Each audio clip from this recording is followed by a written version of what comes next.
The Devil's Pool. By George Sand. Notice.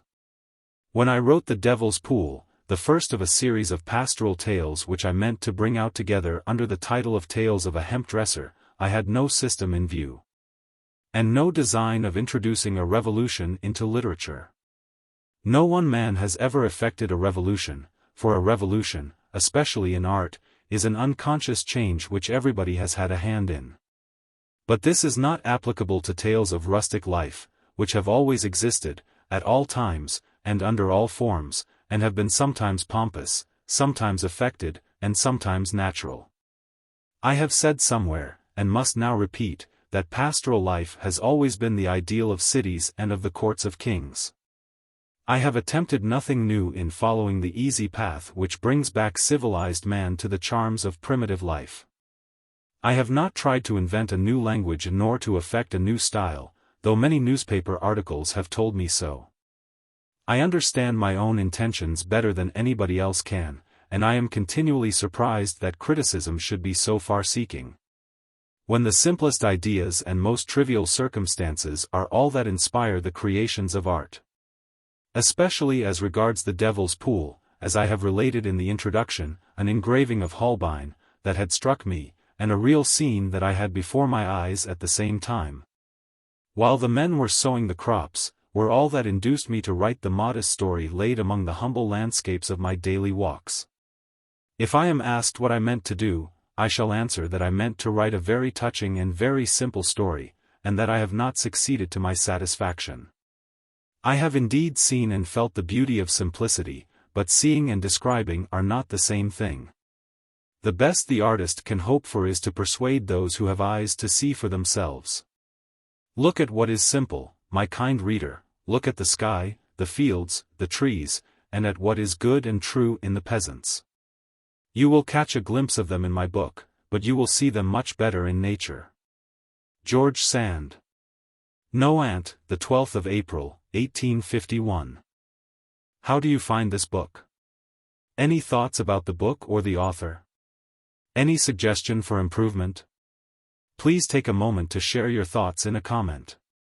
If you like it, share it with your friends who might enjoy it as well. Subscribe to keep in touch.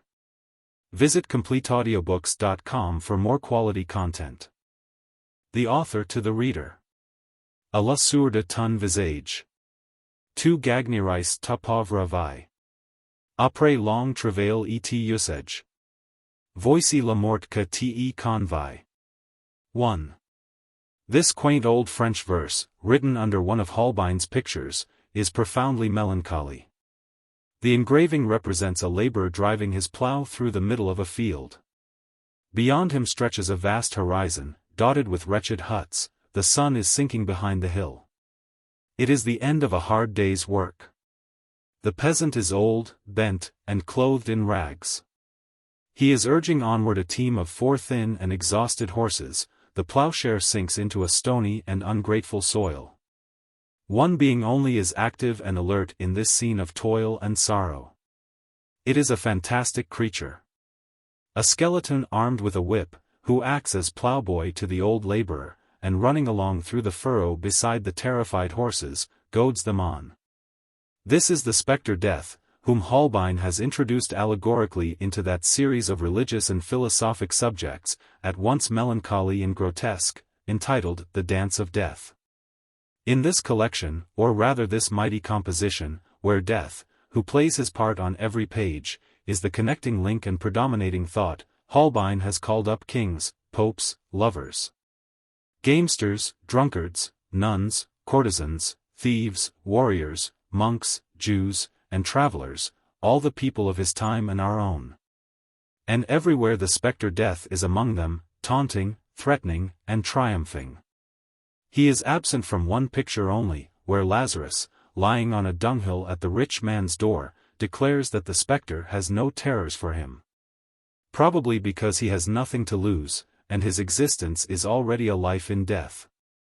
Is there comfort in this stoical thought of the half-pagan Christianity of the Renaissance, and does it satisfy religious souls? The upstart, the rogue, the tyrant, the rake, and all those haughty sinners who make an ill use of life, and whose steps are dogged by death, will be surely punished. But can the reflection that death is no evil make amends for the long hardships of the blind man, the beggar, the madman, and the poor peasant? No. An inexorable sadness, an appalling fatality brood over the artist's work. It is like a bitter curse, hurled against the fate of humanity. Holbein's faithful delineation of the society in which he lived is, indeed, painful satire. His attention was engrossed by crime and calamity. But what shall we, who are artists of a later date, portray? Shall we look to find the reward of the human beings of today in the contemplation of death, and shall we invoke it as the penalty of unrighteousness and the compensation of suffering? No, henceforth, our business is not with death, but with life. We believe no longer in the nothingness of the grave, nor in safety bought with the price of a forced renunciation. Life must be enjoyed in order to be fruitful. Lazarus must leave his dunghill, so that the poor need no longer exult in the death of the rich. All must be made happy, that the good fortune of a few may not be a crime and a curse. As the laborer sows his wheat, he must know that he is helping forward the work of life, instead of rejoicing that death walks at his side. We may no longer consider death as the chastisement of prosperity or the consolation of distress, for God has decreed it neither as the punishment nor the compensation of life. Life has been blessed by him, and it is no longer permissible for us to leave the grave as the only refuge for those whom we are unwilling to make happy. There are some artists of our own day, who, after a serious survey of their surroundings, take pleasure in painting misery, the sordidness of poverty, and the dunghill of Lazarus. This may belong to the domain of art and philosophy. But by depicting poverty as so hideous, so degraded, and sometimes so vicious and criminal, do they gain their end, and is that end as salutary as they would wish? We dare not pronounce judgment. They may answer that they terrify the unjust rich man by pointing out to him the yawning pit that lies beneath the frail covering of wealth. Just as in the time of the dance of death, they showed him his gaping grave, and death standing ready to fold him in an impure embrace. Now, they show him the thief breaking open his doors, and the murderer stealthily watching his sleep. We confess we cannot understand how we can reconcile him to the human nature he despises, or make him sensible of the sufferings of the poor wretch whom he dreads. By showing him this wretch in the guise of the escaped convict or the nocturnal burglar. The hideous phantom death, under the repulsive aspect in which he has been represented by Holbein and his predecessors, gnashing his teeth and playing the fiddle, has been powerless to convert the wicked and console their victims. And does not our literature employ the same means as the artists of the Middle Ages and the Renaissance? The revelers of Holbein fill their glasses in a frenzy to dispel the idea of death, who is their cupbearer, though they do not see him. The unjust rich of our own day demand cannon and barricades to drive out the idea of an insurrection of the people which art shows them as slowly working in the dark, getting ready to burst upon the state. The Church of the Middle Ages met the terrors of the great of the earth with the sale of indulgences. The government of today soothes the uneasiness of the rich by exacting from them large sums for the support of policemen, jailers, bayonets, and prisons. Albert Dürer, Michelangelo, Holbein, Cowlot, and Goya have made powerful satires on the evils of their times and countries, and their immortal works are historical documents of unquestionable value. We shall not refuse to artists the right to probe the wounds of society and lay them bare to our eyes, but is the only function of art still to threaten and appall? In the literature of the mysteries of iniquity, which talent and imagination have brought into fashion, we prefer the sweet and gentle characters, which can attempt and effect conversions, to the melodramatic villains, who inspire terror. For terror never cures selfishness, but increases it. We believe that the mission of art is a mission of sentiment and love, that the novel of today should take the place of the parable and the fable of early times, and that the artist has a larger and more poetic task than that of suggesting certain prudential and conciliatory measures for the purpose of diminishing the fright caused by his pictures.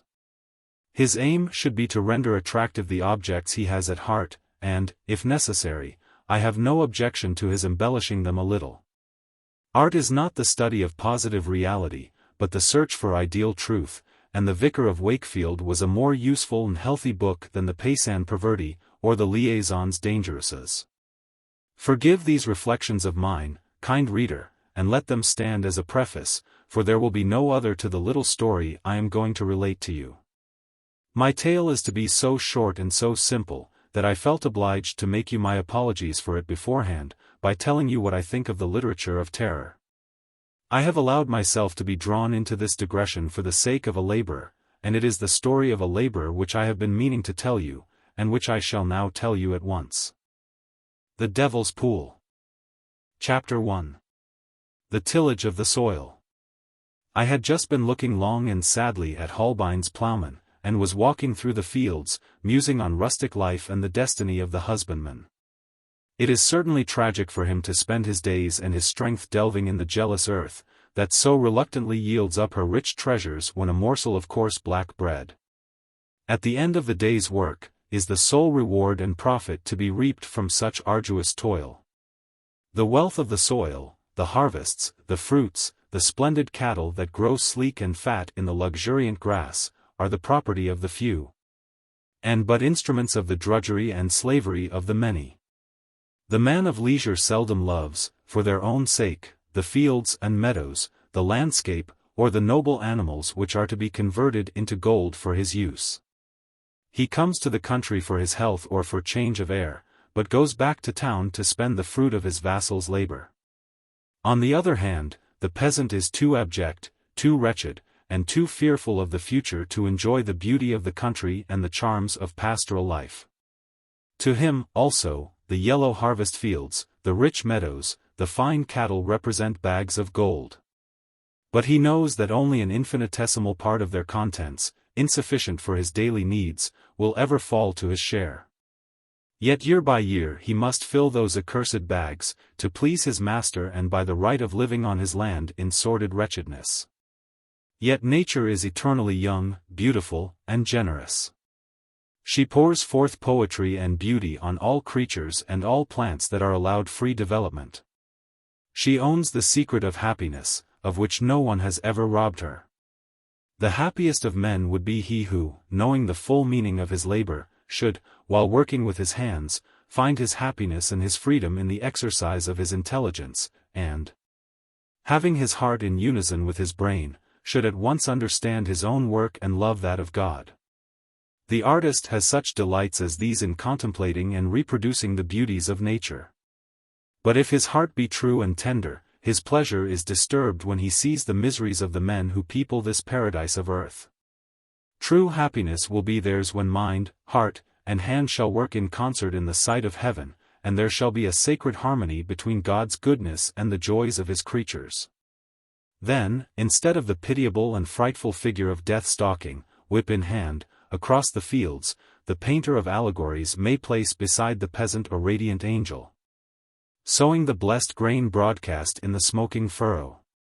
The dream of a serene, free, poetic, laborious, and simple life for the tiller of the soil is not so impossible that we should banish it as a chimera. The sweet, sad words of Virgil, "Oh, happy the peasants of the field, if they knew their own blessings," is a regret, but, like all regrets, it is also a prophecy.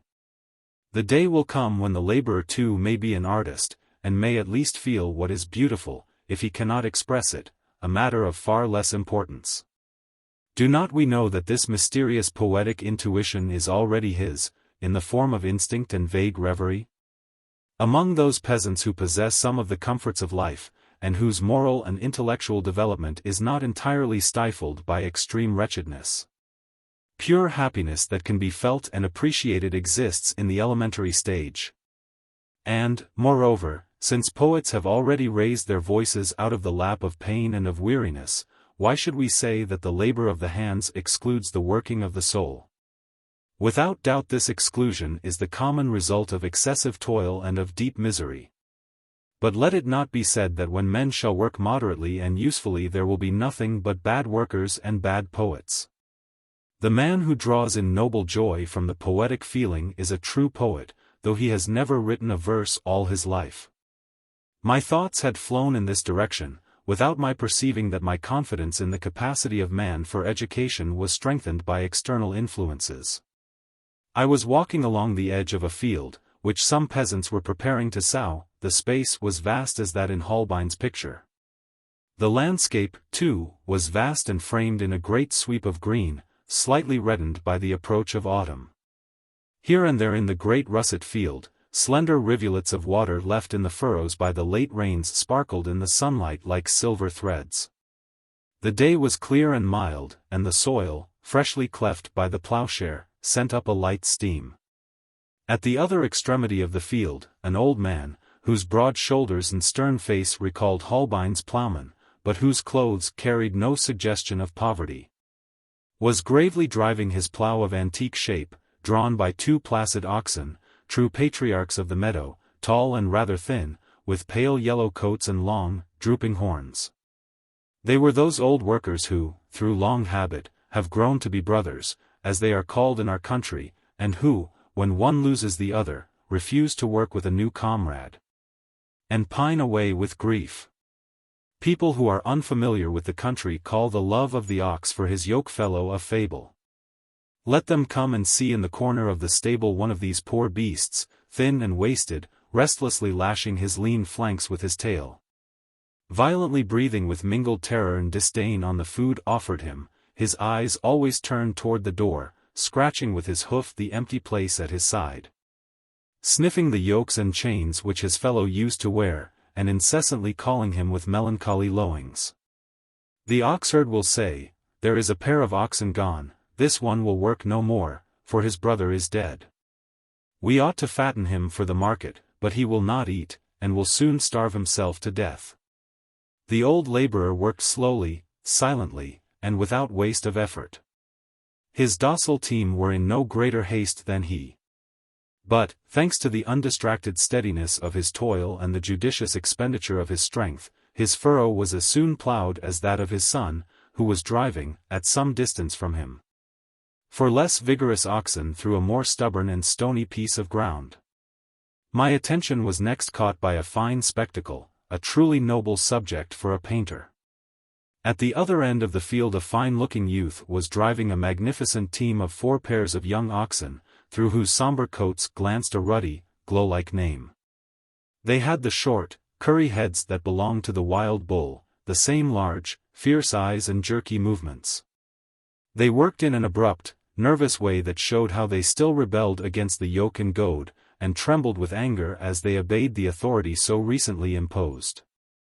They were what is called newly yoked oxen.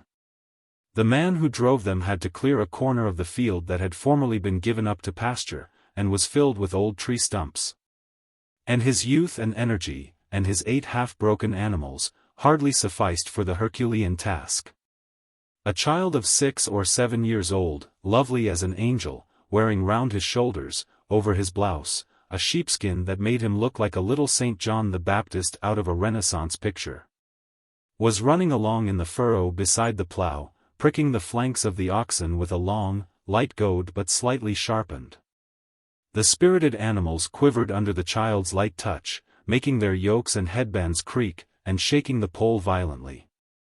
Whenever a root stopped the advance of the ploughshare, the laborer would call every animal by name in his powerful voice, trying to calm rather than to excite them. For the oxen, irritated by the sudden resistance, bounded, pawed the ground with their great cloven hoofs, and would have jumped aside and dragged the plough across the fields, if the young man had not kept the first 4 in order with his voice and goad, while the child controlled the 4 others. The little fellow shouted too, but the voice which he tried to make of terrible effect, was as sweet as his angelic face. The whole scene was beautiful in its grace and strength.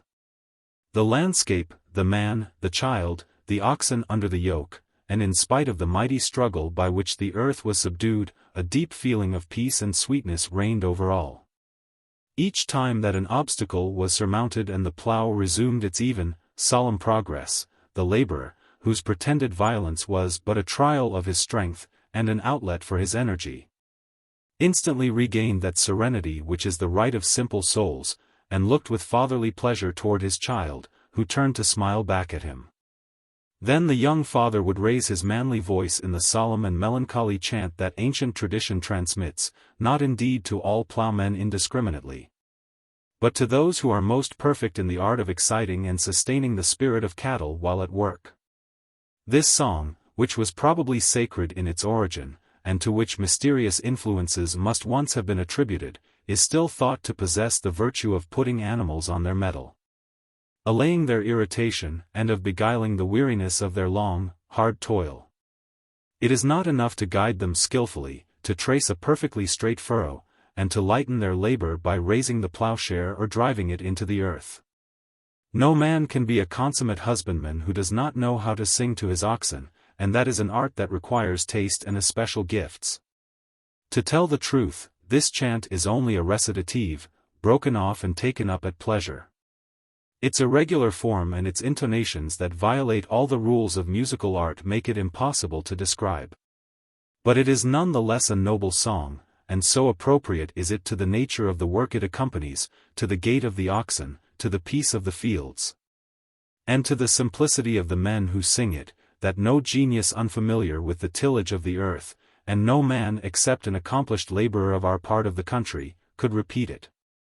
At the season of the year when there is no work or stir afoot except that of the ploughman, this strong, sweet refrain rises like the voice of the breeze, to which the key it is sung in gives it some resemblance. Each phrase ends with a long trill, the final note of which is held with incredible strength of breath, and rises a quarter of a tone, sharping systematically. It is barbaric, but possesses an unspeakable charm, and anybody, once accustomed to hear it, cannot conceive of another song taking its place at the same hour and in the same place, without striking a discord. So it was that I had before my eyes a picture the reverse of that of Holbein, although the scene was similar. Instead of a wretched old man, a young and active one. Instead of a team of weary and emaciated horses, for yoke of robust and fiery oxen, instead of death, a beautiful child, instead of despair and destruction, energy and the possibility of happiness. Then the old French verse, "Ah la sourde ton visage," etc. And Virgil's, "O Fortunatos, Agricolas," returned to my mind, and seeing this lovely child and his father, under such poetic conditions, and with so much grace and strength, accomplish a task full of such grand and solemn suggestions, I was conscious of deep pity and involuntary respect. Happy the peasant of the fields! Yes, and so too should I be in his place, if my arm and voice could be endowed with sudden strength, and I could help to make nature fruitful, and sing of her gifts, without ceasing to see with my eyes or understand with my brain harmonious colors and sounds, delicate shades and graceful outlines. In short, the mysterious beauty of all things. And above all, if my heart continued to beat in concert with the divine sentiment that presided over the immortal sublimity of creation. But, alas! This man has never understood the mystery of beauty, this child will never understand it. God forbid that I should not think them superior to the animals which are subject to them, or that they have not moments of rapturous insight that soothe their toil and lull their cares to sleep. I see the seal of the Lord upon their noble brows, for they were born to inherit the earth far more truly than those who have bought and paid for it. The proof that they feel this is that they cannot be exiled with impunity, that they love the soil they have watered with their tears, and that the true peasant dies of homesickness under the arms of a soldier far from his native field. But he lacks some of my enjoyments, those pure delights which should be his by right, as a workman in that immense temple which the sky only is vast enough to embrace. He lacks the consciousness of his sentiment. Those who condemned him to slavery from his mother's womb, being unable to rob him of his vague dreams, took away from him the power of reflection. Yet, imperfect being that he is, sentenced to eternal childhood, he is nobler than the man in whom knowledge has stifled feeling. Do not set yourselves above him, you who believe yourselves invested with a lawful and inalienable right to rule over him, for your terrible mistake shows that your brain has destroyed your heart, and that you are the blindest and most incomplete of men. I love the simplicity of his soul more than the false lights of yours. And if I had to narrate the story of his life, The pleasure I should take in bringing out the tender and touching side of it would be greater than your merit in painting the degradation and contempt into which he is cast by your social code. I knew the young man and the beautiful child, I knew their history, for they had a history. Everybody has his own, and could make the romance of his life interesting, if he could but understand it. Although but a peasant and a laborer, Germain had always been aware of his duties and affections. He had related them to me clearly and ingenuously, and I had listened with interest. After some time spent in watching him plough, it occurred to me that I might write his story, though that story were as simple, as straightforward, and unadorned as the furrow he was tracing. Next year that furrow will be filled and covered by a fresh one. Thus disappear most of the footprints made by man in the field of human life. A little earth obliterates them, and the furrows we have dug succeed one another like graves in a cemetery.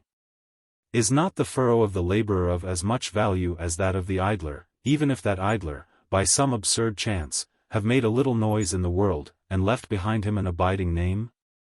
I mean, if possible, to save from oblivion the furrow of Germain, the skilled husbandman. He will never know nor care, but I shall take pleasure in my talk. Chapter 2. Father Maurice.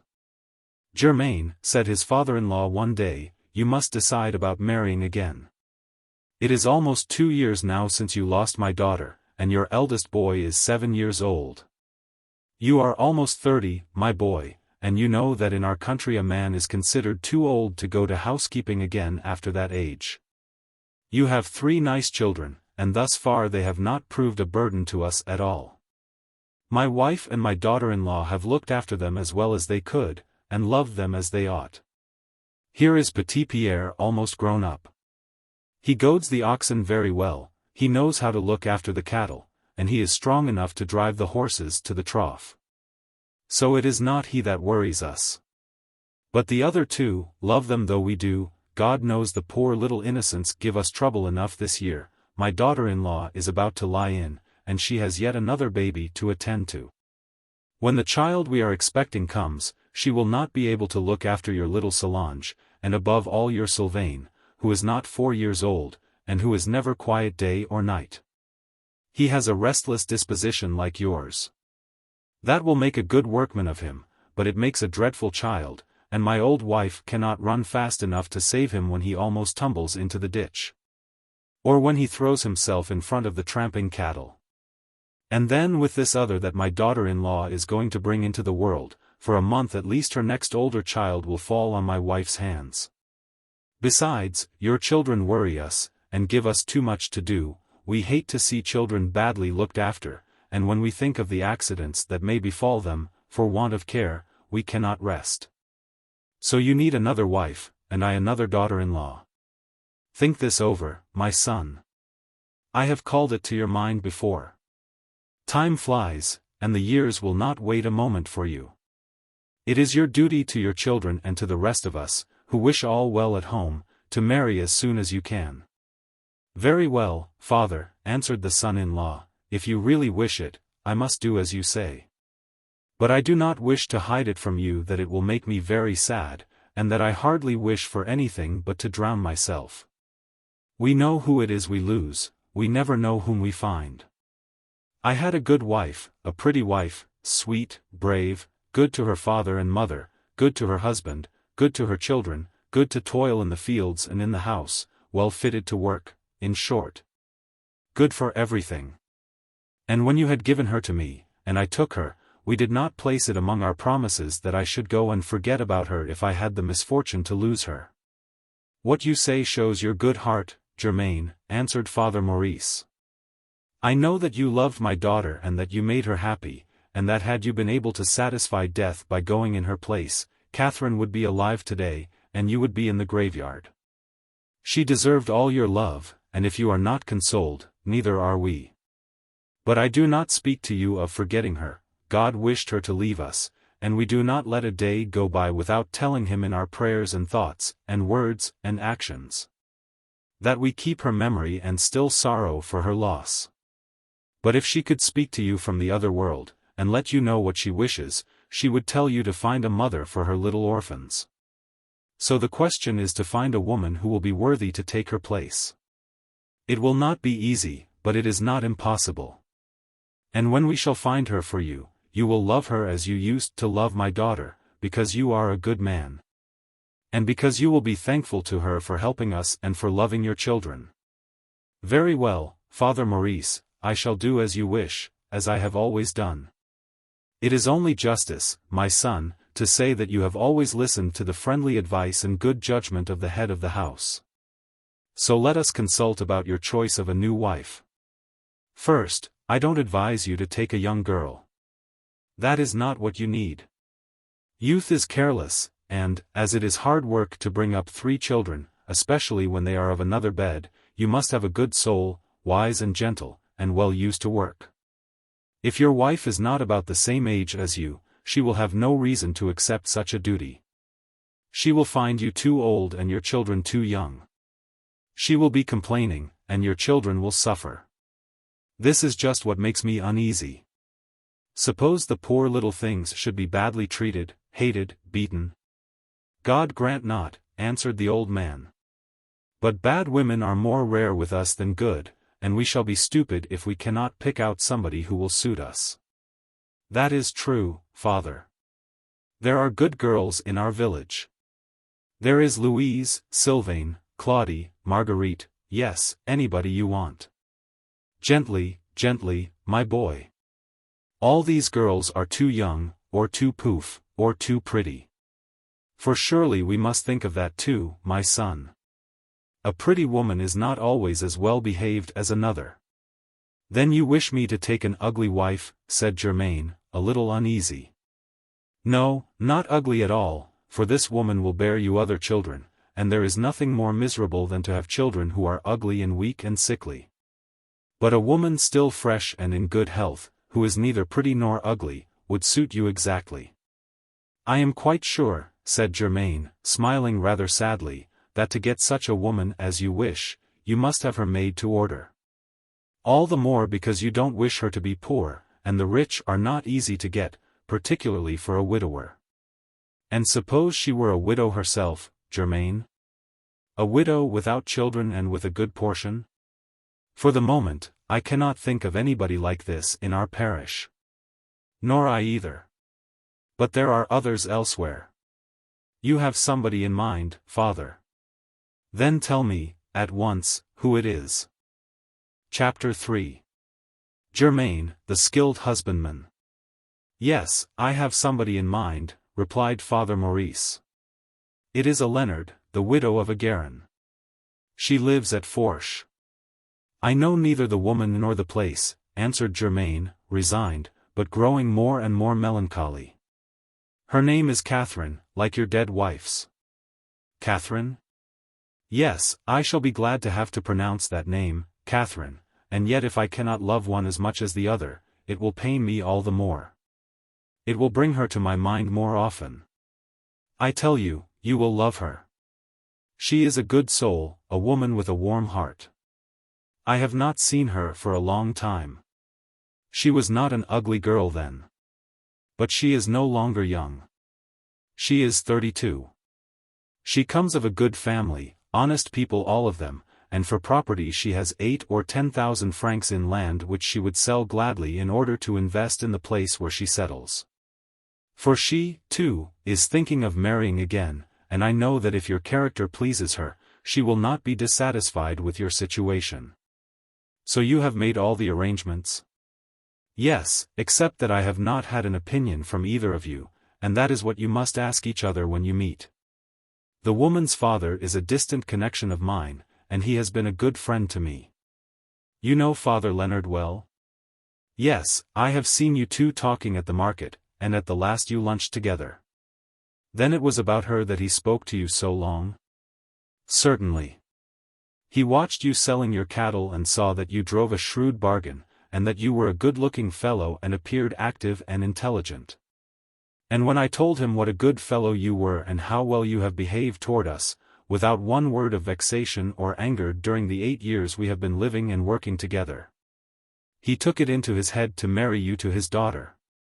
This suits me, too, I admit, when I think of her good reputation and the honesty of her family and the prosperous condition I know her affairs are in.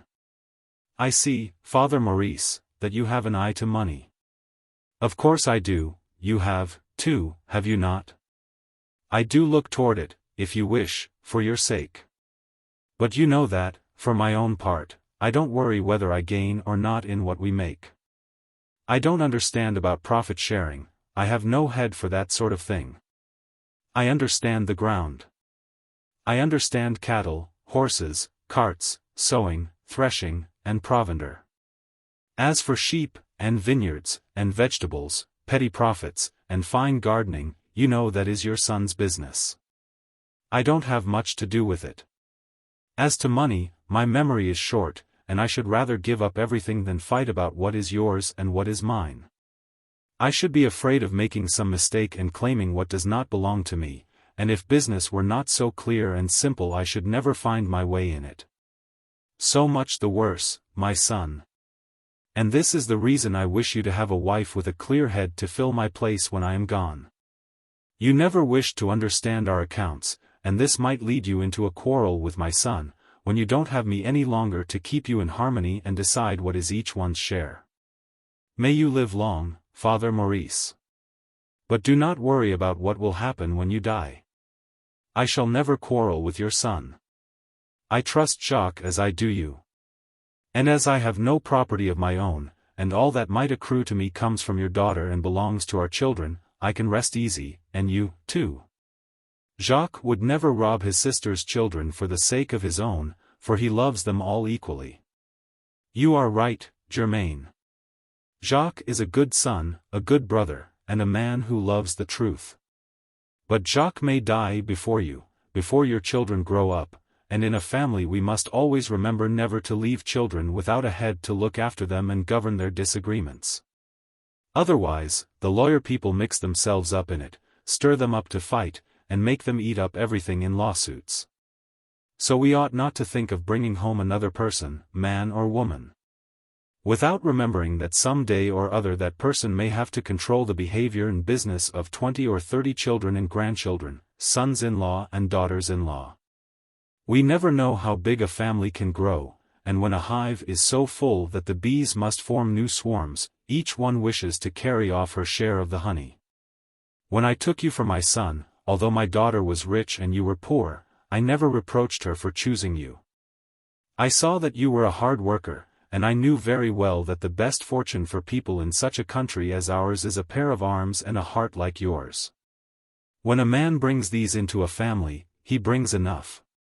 But with a woman it is different. Her work indoors saves, but it does not gain. Besides, now that you are a father, looking for a second wife, you must remember that your new children will have no claim on the property of your children by another wife. And if you should happen to die they might suffer very much, at least, if your wife had no money in her own right. And then the children which you will add to our colony will cost something to bring up. If that fell on us alone, we should surely take care of them without a word of complaint. But the comfort of everybody would suffer, and your eldest children would bear their share of hardship. When families grow too large, if money does not keep pace, misery comes, no matter how bravely you bear up. This is what I wish to say, Germain. Think it over, and try to make the widow Guerin like you, for her discretion and her dollars will help us now and make us feel easy about the future. That is true, Father. I shall try to please her and to like her. To do that you must go to find her, and see her. At her own place? At Fourche? That is a great way from here, is it not? And we scarcely have time to run off at this season of the year.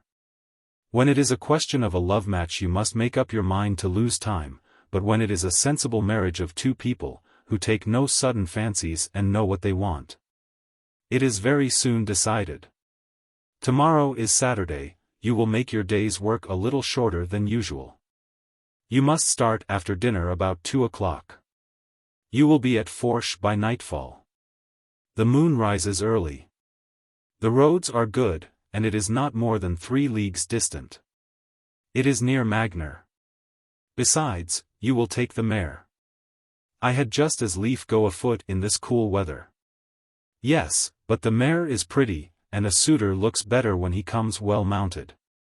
You must put on your new clothes and carry a nice present of game to Father Leonard.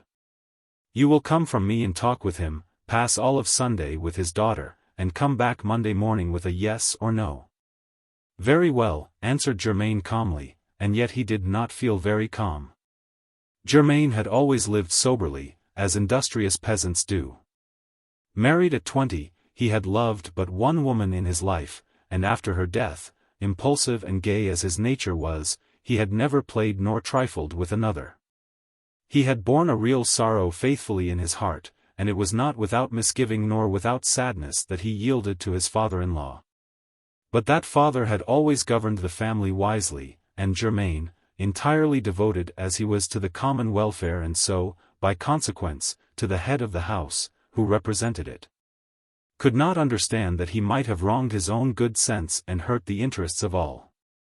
Nevertheless, he was sad. Few days went by when he did not cry in secret for his wife, and although loneliness began to weigh on him, he was more afraid of entering into a new marriage than desirous of finding a support in his sorrow. He had a vague idea that love might have consoled him by coming to him of a sudden, for this is the only way love can console. We never find it when we seek it, it comes over us unawares. This cold-blooded scheme of marriage that Father Maurice had opened to him, this unknown woman he was to take for his bride, perhaps even all that had been said to him of her virtue and good sense, made him pause to think. And he went away musing as men do whose thoughts are too few to divide into hostile factions, not scraping up fine arguments for rebellion and selfishness but suffering from a dull grief, submissive to ills from which there is no escape.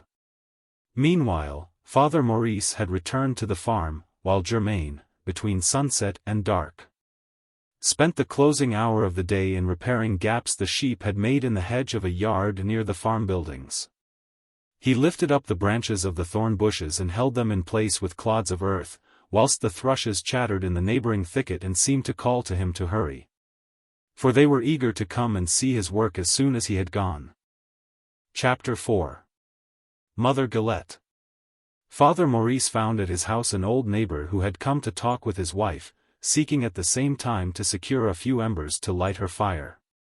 Mother Guillette lived in a wretched hut 2 gunshots away from the farm. Still she was a willing and an orderly woman. Her poor dwelling was clean and neat, and the care with which her clothes were mended showed that she respected herself in the midst of her penury. "You have come to fetch your evening fire, Mother Guillette," said the old man to her. "Is there anything else you want?" "No, Father Maurice," answered she, "nothing for the present. I am no beggar, as you know, and I take care not to abuse the kindness of my friends." "That is very true. Besides, your friends are always ready to do you a service. I was just talking to your wife, and I was asking her if Germain had finally decided to marry again." "You are no gossip," replied Father Maurice. "We can talk in your presence without having any foolish tale-bearing to fear. So I will tell my wife and you that Germain has made up his mind absolutely. Tomorrow morning he starts for the farm at Fourche." "Good enough," cried Mother Maurice, "poor child. God grant he may find a woman as good and true as he." "So he is going to Fourche?" remarked Mother Guillette. "How lucky that is. It is exactly what I want. And since you were just asking me if there were anything I wished for, I am going to tell you, Father Maurice, how you can do me a service." "Tell me what it is, we like to help you." "I wish Germain would be so kind as to take my daughter along with him." "Where? To Fourche?" "No, not to Fourche, but to Ormeaux. She is to stay there the rest of the year." "What?" exclaimed Mother Maurice, "are you going to separate from your daughter? She must go out to work and earn her living." "I am sorry enough, and she is too, poor soul. We could not make up our minds to part St. John's Day, but now that St. Martin's is upon us, she finds a good place as shepherdess at the farms at Ormeaux. On his way home from the fair the other day, the farmer passed by here. he caught sight of my little Marie tending her 3 sheep on the common. "You have hardly enough to do, my little girl," said he. "3 sheep are not enough for a shepherdess. Would you like to take care of 100? I will take you along. Our shepherdess has fallen sick. She is going back to her family, and if you will be at our farm before a week is over, you shall have 50 francs for the rest of the year up to St. John's Day." The child refused, but she could not help thinking it over and telling me about it, when she came home in the evening, and found me downhearted and worried about the winter, which was sure to be hard and long. For this year the cranes and wild ducks were seen crossing the sky a whole month before they generally do. We both of us cried, but after a time we took heart. We knew that we could not stay together, since it is hard enough for one person to get a living from our little patch of ground. Then since Marie is old enough, for she is going on to 16, she must do like the rest, earn her own living and help her poor mother. "Mother Guillette," said the old laborer, "if it were only 50 francs you needed to help you out of your trouble, and save you from sending away your daughter, I should certainly find them for you, although 50 francs is no trifle for people like us. But in everything we must consult common sense as well as friendship. To be saved from want this year will not keep you from want in the future, and the longer your daughter takes to make up her mind, the harder you both will find it to part. Little Marie is growing tall and strong. She has not enough at home to keep her busy. She might get into lazy habits." "Oh, I am not afraid of that," exclaimed Mother Guillette. "Marie is as active as a rich girl at the head of a large family can be. She never sits still with her arms folded for an instant, and when we have no work to do, she keeps dusting and polishing our old furniture until it shines like a mirror. The child is worth her weight in gold, and I should much rather have her enter your service as a shepherdess than go so far away to people I don't know. You would have taken her at St. John's Day. But now you have hired all your hands, and we cannot think of that till St. John's Day next year." "Yes, I consent with all my heart, Guillette. I shall be very glad to take her. But in the meantime she will do well to learn her work, and accustom herself to obey others." "Yes, that is true, no doubt. The die is cast. The farmer at Ormeaux sent to ask about her this morning. We consented, and she must go. But the poor child does not know the way, and I should not like to send her so far alone. Since your son-in-law goes to Fourche tomorrow, perhaps he can take her. It seems that Fourche is close to her journey's end. At least, so they tell me, for I have never made the trip myself. It is very near indeed, and my son will show her the way. Naturally, he might even take her up behind him on the mare. That will save her shoes. Here he comes for supper. Tell me, Germain, Mother Guillette's little Marie is going to become a shepherdess at Ormeaux. Will you take her there on your horse?" "Certainly," answered Germain, who, troubled as he was, never felt indisposed to do a kindness to his neighbor. In our community a mother would not think of such a thing as to trust a girl of 16 to a man of 28. For Germain was really but 28, and although according to the notions of the country people he was considered rather old to marry, he was still the best-looking man in the neighborhood. Toil had not wrinkled and worn him as it does most peasants who have passed 10 years in tilling the soil. He was strong enough to labor for 10 more years without showing signs of age. And the prejudices of her time must have weighed heavily on the mind of a young girl to prevent her from seeing that Germain had a fresh complexion, eyes sparkling and blue as skies in May, ruddy lips, fine teeth, and a body well shaped and lithe as a young horse that has never yet left his pasture. But purity of manners is a sacred custom in some districts far distant from the corrupted life of great cities, and amongst all the households of Bel-Air. The family of Maurice was known to be honest and truth-loving. Germain was on his way to find a wife. Marie was a child, too young and too poor to be thought of in this light, and unless he were a heartless and a bad man he could not entertain one evil thought concerning her. Father Maurice felt no uneasiness at seeing him take the pretty girl on the crupper. Mother Guillette would have thought herself doing him a wrong had she asked him to respect her daughter as his sister. Marie embraced her mother and her young friends 20 times, and then mounted the mare in tears.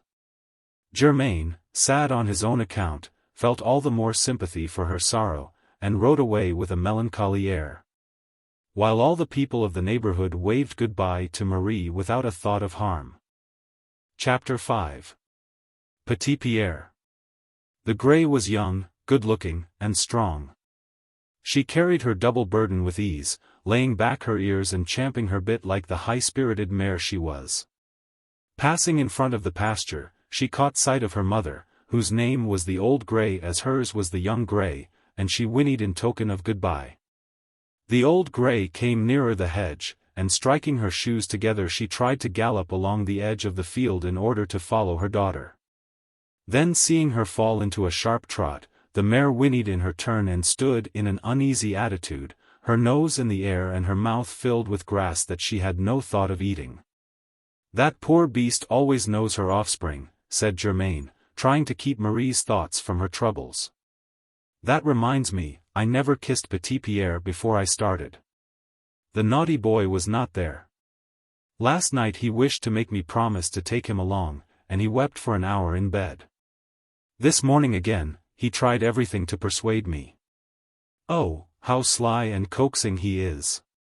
But when he saw that he could not gain his point, the young gentleman got into a temper. He went off to the fields, and I have not seen him all day. "I have seen him," said little Marie, striving to keep back her tears.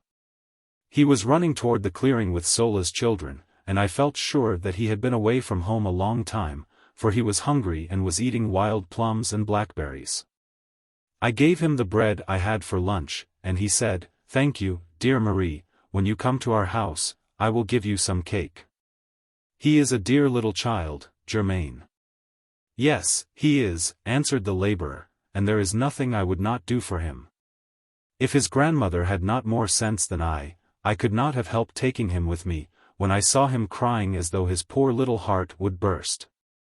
"Then why did you not take him, Germain? He would have been very little trouble. He is so good when you please him. He would probably have been in the way in the place where I am going." At least Father Maurice thought so. On the other hand, I should have thought it well to see how they received him. For no one could help being kind to such a nice child. But at home they said that I must not begin by showing off all the cares of the household. I don't know why I speak of this to you, little Marie, you can't understand. Oh, yes, I do. I know that you are going away to marry. My mother spoke to me about it, and told me not to mention it to a soul, either at home or at my destination, and you need not be afraid. I shall not breathe a word about it. You are very right. For the deed isn't done yet. Perhaps I shall not suit this woman. I hope you will, Germain. Why should you not suit her? Who knows? I have 3 children, and that is a heavy burden for a woman who is not their mother. Very true. But are not your children like other children? Do you think so? They are lovely as little angels, and so well brought up that you can't find better children. There's Sylvain. He is none too obedient. He is so very little. He can't help being naughty. But he is very bright. He is bright, it is true, and very brave.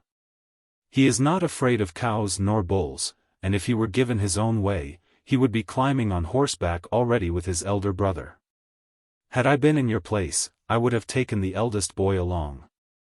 Surely people would have liked you at once for having such a pretty child. Yes, if a woman is fond of children. But if she is not? Are there women who don't love children? Not many, I think, but still there are some, and that is what troubles me. You don't know this woman at all, then? No more than you, and I fear that I shall not know her better after I have seen her. I am not suspicious. When people say nice things to me, I believe them, but more than once I have had good reason to repent, for words are not deeds. They say that she is a very good woman. Who says so? Father Maurice? Yes, your father-in-law. That is all very well. But he knows her no more than I. Well, you will soon see. Pay close attention, and let us hope that you will not be deceived. I have it. Little Marie, I should be very much obliged if you would come into the house for a minute before you go straight on to Ormeaux. You are quick-witted. You have always shown that you are not stupid, and nothing escapes your notice. Should you see anything to rouse your suspicions, you must warn me of it very quietly. Oh. No, Germain, I will not do that. I should be too much afraid of making a mistake. And, besides, if a word lightly spoken were to turn you against this marriage, your family would bear me a grudge, and I have plenty of troubles now without bringing any more on my poor dear mother. As they were talking thus, the grey pricked up her ears and shied, then returning on her steps, she approached the bushes, where she began to recognize something which had frightened her at first. Germain cast his eye over the thicket, and in a ditch, beneath the branches of a scrub oak, still thick and green, he saw something which he took for a lamb. The little creature is strayed or dead, for it does not move. Perhaps someone is looking for it, we must see. It is not an animal, cried little Marie, it is a sleeping child. It is your Petit-Pierre. Heavens, exclaimed Germain, see the little scamp asleep so far away from home, and in a ditch where a snake might bite him. He lifted up the child, who smiled as he opened his eyes and threw his arms about his father's neck, saying, Dear little father, you are going to take me with you. Oh, yes, always the same tune. What were you doing there, you naughty Pierre? I was waiting for my little father to go by. I was watching the road, and I watched so hard that I fell asleep. And if I had passed by without seeing you, you would have been out of doors all night, and a wolf would have eaten you up. Oh, I knew very well that you would see me, answered Petit-Pierre, confidently. Well, kiss me now, bid me goodbye, and run back quickly to the house, unless you wish them to have supper without you. Are you not going to take me, then? Cried the little boy, beginning to rub his eyes to show that he was thinking of tears. You know very well that grandpapa and grandmamma do not wish it, said Germain, fortifying himself behind the authority of his elders, like a man who distrusts his own. The child would not listen. He began to cry with all his might, saying that as long as his father was taking little Marie, he might just as well take him too. They replied that they must pass through great woods filled with wicked beasts who eat up little children. The grey would not carry 3 people. She had said so when they were starting, and in the country where they were going there was no bed and no supper for little boys. All these good reasons could not persuade Petit-Pierre. He threw himself on the ground, and rolled about, shrieking that his little father did not love him any more, and that if he did not take him he would never go back to the house at all, day or night. Germain had a father's heart, as soft and weak as a woman's. His wife's death, and the care which he had been obliged to bestow all alone on his little ones, as well as the thought that these poor motherless children needed a great deal of love, combined to make him thus. So such a sharp struggle went on within him, all the more because he was ashamed of his weakness and tried to hide his confusion from little Marie, that the sweat started out on his forehead. And his eyes grew red and almost ready to weep. At last he tried to get angry, but as he turned toward little Marie in order to let her witness his strength of mind, he saw that the good girl's face was wet with tears. All his courage forsook him and he could not keep back his own, scold and threaten as he would. Truly your heart is too hard, said little Marie at last, and for myself I know that I never could refuse a child who felt so badly. Come, Germain, let's take him. Your mare is well used to carrying 2 people and a child, for you know that your brother-in-law and his wife, who is much heavier than I, go to market every Saturday with their boy on this good beast's back. Take him on the horse in front of you. Besides, I should rather walk on foot all alone than give this little boy so much pain. Never mind, answered Germain, who was dying to allow himself to give way. The grey is strong, and could carry 2 more if there were room on her back. But what can we do with this child on the way? He will be cold and hungry, and who will take care of him tonight and tomorrow, put him to bed, wash him, and dress him?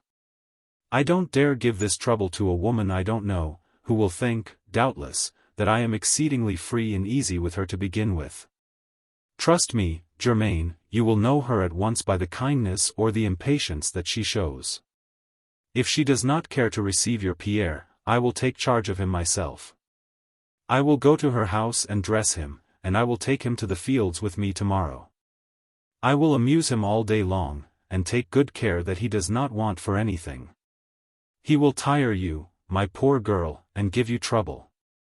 A whole day is a long time. Not at all, it will give me pleasure.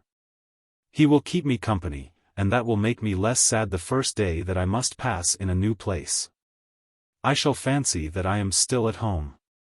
Seeing that little Marie was pleading for her, the child seized upon her skirt and held it so tight that they must have hurt him in order to tear it away. When he perceived that his father was weakening, he took Marie's hand in both his tiny sunburned fists and kissed her, leaping for joy. And pulling her toward the mare with the burning impatience children feel in their desires. "Come along," said the young girl, lifting him in her arms, "let us try to quiet his poor little heart. It is fluttering like a little bird. And if you feel the cold when night comes on, tell me, my Pierre, and I will wrap you in my cape. Kiss your little father, and beg his pardon for being naughty. Tell him that you will never, never be so again. Do you hear?" "Yes, yes, provided that I always do just as he wishes." "Isn't it so?" said Germain, drying the little boy's eyes with his handkerchief. "Marie, you are spoiling the little rascal. But really and truly, you are too good, little Marie. I don't know why you did not come to us as shepherdess last St. John's Day. You would have taken care of my children, and I should much rather pay a good price for their sake than try to find a woman who will think, perhaps. She is doing me a great kindness if she does not detest them." "You must not look on the dark side of things," answered little Marie, holding the horse's bridle while Germain placed his son in front of the big pack saddle covered with goatskin. "If your wife does not care for children, take me into your service next year, and you may be sure I shall amuse them so well that they will not notice anything." Chapter 6. On the Heath. "Dear me," said Germain, after they had gone a few steps farther, "what will they think at home when they miss the little man? The family will be worried, and will be looking everywhere for him. You can tell the man who is mending the road up there that you are taking him along, and ask him to speak to your people." "That is very true, Marie, you don't forget anything. It never occurred to me that Jeannie must be there. He lives close to the farm, and he will not fail to do your errand." When they had taken this precaution, Germain put the mare to a trot, and Petit-Pierre was so overjoyed that for a time he forgot that he had gone without his dinner. But the motion of the horse gave him a hollow feeling in his stomach, and at the end of a league, he began to gape and grow pale, and confessed that he was dying of hunger. "This is the way it begins," exclaimed Germain. "I was quite sure that we should not go far without this young gentleman crying with hunger or thirst." "I am thirsty, too," said Petit-Pierre. "Very well, then, let's go to Mother Rebec's tavern at Corley, the sign of the Dawn, a pretty sign, but a poor lodging. You will take something to drink, too, will you not, Marie?" "No, no. I don't want anything. I will hold the mare while you go in with the child. But I remember, my good girl, that this morning you gave the bread from your own breakfast to my Pierre. You have had nothing to eat. You would not take dinner with us at home, you would do nothing but cry." "Oh, I was not hungry. I felt too sad, and I give you my word that even now I have no desire to eat." "You must oblige yourself to eat, little girl, else you will fall sick. We have a long way to go, and it will not do to arrive half-starved and beg for bread before we say how ye do. I shall set you a good example myself, although I am not very hungry, and I am sure that I can, for, after all, I did not eat any dinner. I saw you crying, you and your mother, and it made me feel sad. Come along. I am going to tie the gray at the door. Get down, I wish you to."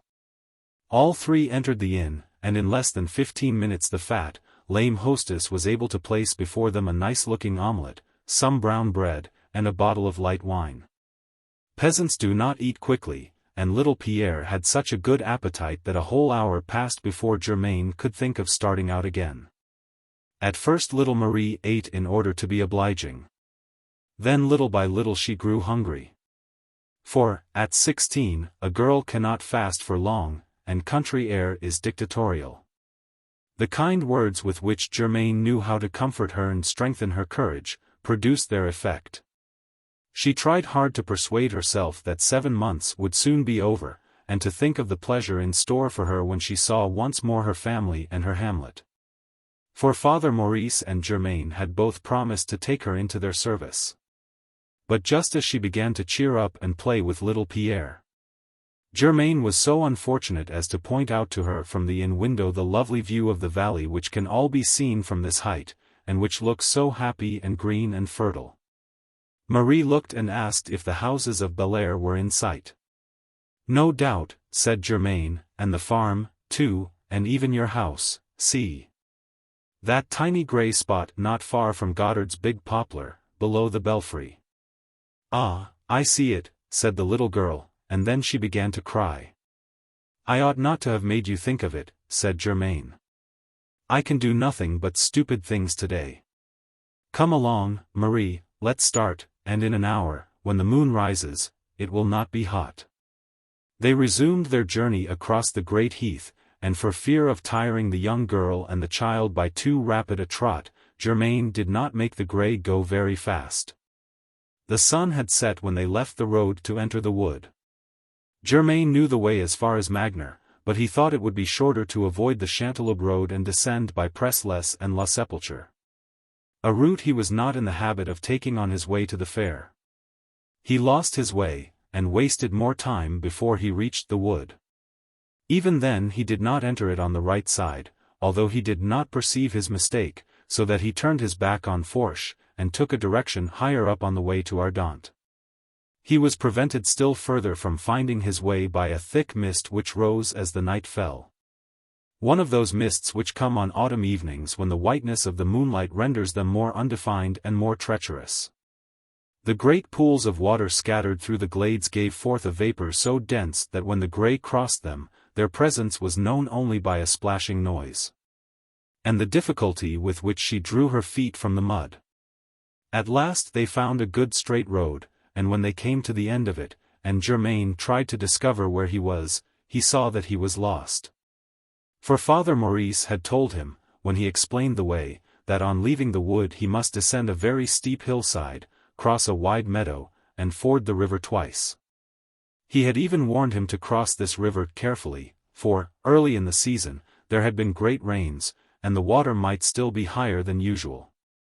Seeing neither hillside nor meadows, nor river, but a heath, level and white as a mantle of snow, Germain stopped, looked about for a house, and waited for a passer-by. But could find nothing to set him right. Then he retraced his steps and re-entered the wood.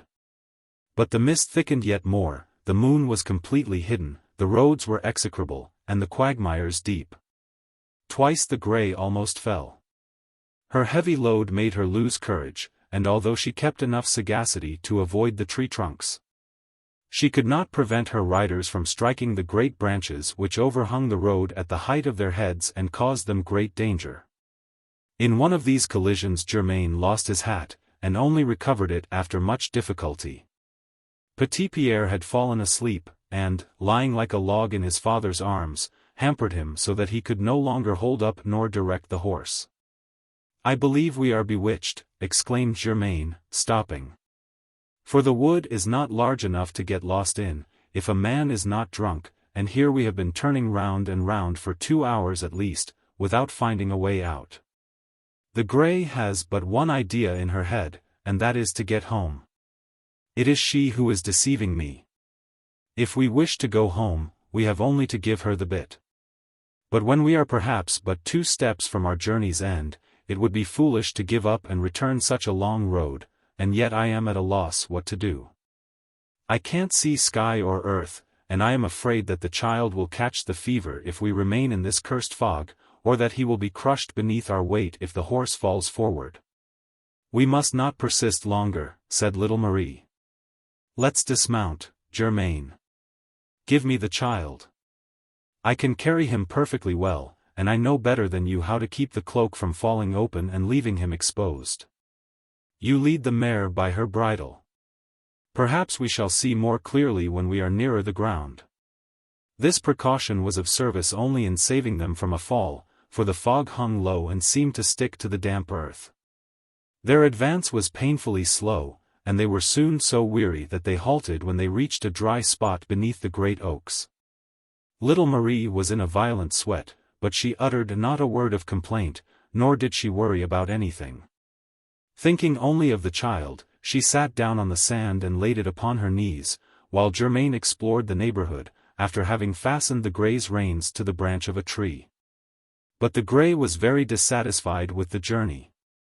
She reared suddenly, broke the reins loose, burst her girths, and giving, by way of receipt, half a dozen kicks higher than her head, she started across the clearing, showing very plainly that she needed no one to show her the way home. "Well, here we are afoot," said Germain, after a vain attempt to catch the horse, "and it would do us no good now if we were on the good road, for we should have to ford the river on foot.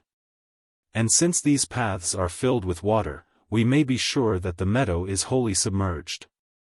We don't know the other routes. We must wait until this fog clears. It can't last more than an hour or two. As soon as we can see clearly, we shall look about for a house, the first we come to near the edge of the wood. But for the present we can't stir from here. There is a ditch and a pond over there. Heaven knows what is in front of us, and what is behind us is more than I can say now, for I have forgotten which way we came." Chapter 7. Underneath the big oaks. "Well, we must be patient, Germain," said little Marie. "We are not badly off on this little hillock. The rain does not pierce the leaves of these big oaks, and we can light a fire, for I can feel old stumps which stir readily and are dry enough to burn. You have a light, Germain, have you not? You were smoking your pipe a few minutes ago." "I did have. My tinderbox was in my bag on the saddle with the game that I was bringing to my bride that is to be, but that devilish mare has run away with everything, even with my cloak, which she will lose and tear to bits on every branch she comes to. No, no, Germain, saddle and cloak and bag are all there on the ground at your feet." The grey burst her girths, and threw off everything as she ran away. "That's true, thank God," exclaimed the laborer. "If we can grope about and find a little dead wood, we shall be able to dry ourselves and get warm." "That's not difficult," said little Marie. "Dead wood always cracks when you step on it. But will you give me the saddle? What do you want of it?" "To make a bed for the child." "No, not that way. Upside down. He will not roll off into the hollow, and it is still very warm from the horse's back. Prop it up all around with the stones that you see there." "I can't see a stone, you must have cat's eyes." "There, it is all done, Germain. Hand me your cloak so that you can wrap up his little feet, and throw my cape over his body. Just see if he is not as comfortable as though he were in his own bed, and feel how warm he is. You certainly know how to take care of children, Marie. I need not be a witch to do that. Now get your tinderbox from your bag, and I will arrange the wood. This wood will never catch fire, it is too damp. You are always doubting, Germain. Don't you remember when you were a shepherd, and made big fires in the fields right in the midst of the rain? Yes, that is a knack that belongs to children who take care of sheep. But I was made to drive the oxen as soon as I could walk. That is what has made your arms strong and your hands quick. Here, the fire is built, you shall see whether it does not burn. Give me the light and a handful of dry ferns. That is all right. Now blow, you are not consumptive, are you?" "Not that I know of," said Germain, blowing like a smith's bellows. In an instant the flame leaped up, and throwing out a red glare, it rose finally in pale blue jets under the oak branches, battling with the fog, and gradually drying the atmosphere for 10 feet around. "Now I am going to sit by the child, so that the sparks may not fall on him," said the young girl. "Pile on the wood and stir up the fire, Germain. We shall not catch cold nor fever here, I will answer for it." "Upon my word, you are a clever girl," said Germain, "and you know how to make a fire like a little fairy of the night. I feel quite revived, and my courage has come back again, for with my legs drenched up to the knees, and with the thought of staying this way till daylight, I was in a very bad temper just now." "And when people are in a bad temper they don't think of anything," answered little Marie. "And are you never bad-tempered?" "No, never. What is the good of it?" "Oh, of course, there is no good. But how can you help it when you have troubles?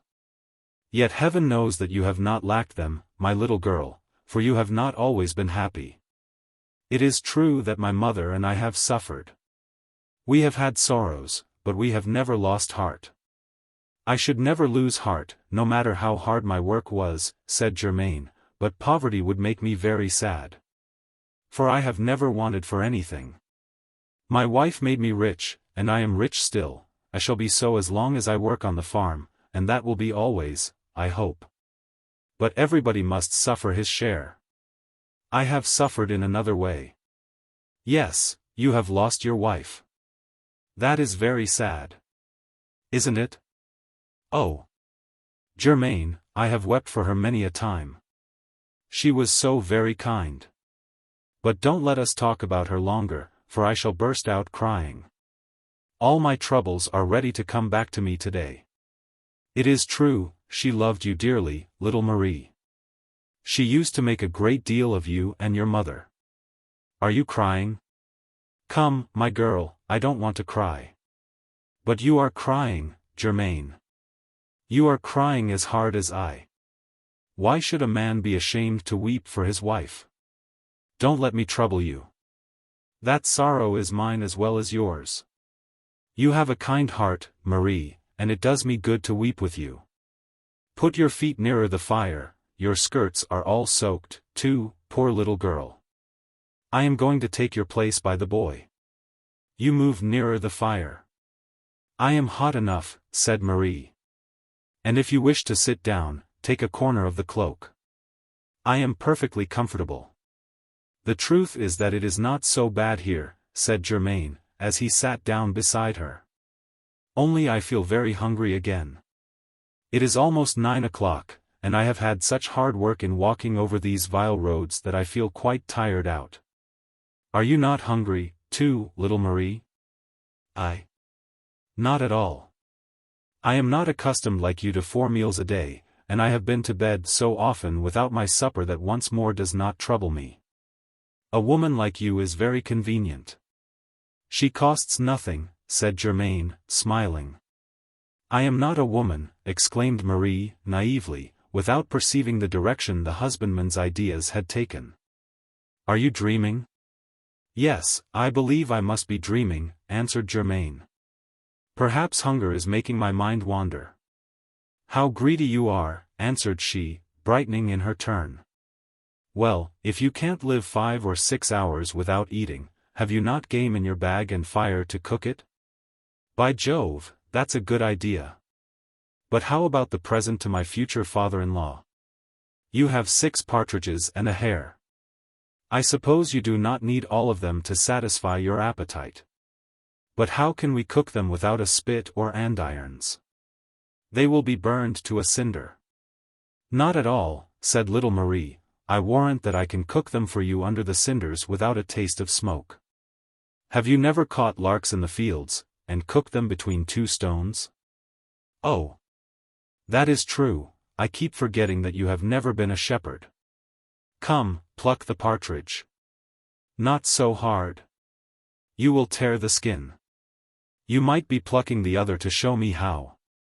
Then you wish to eat too? What an ogre you are.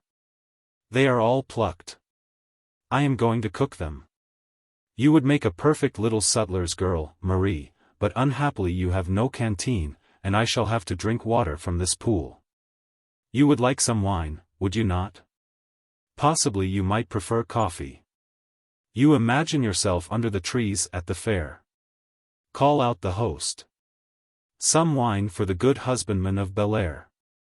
You little witch, you are making fun of me. Would not you drink some wine if you had it?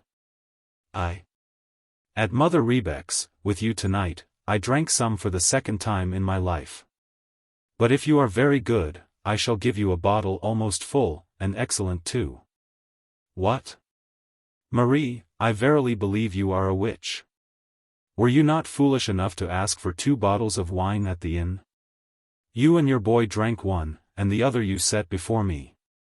I hardly drank 3 drops, yet you paid for both without looking. What then? Why, I put the full one in my basket, because I thought that you or your child would be thirsty on the journey. And here it is.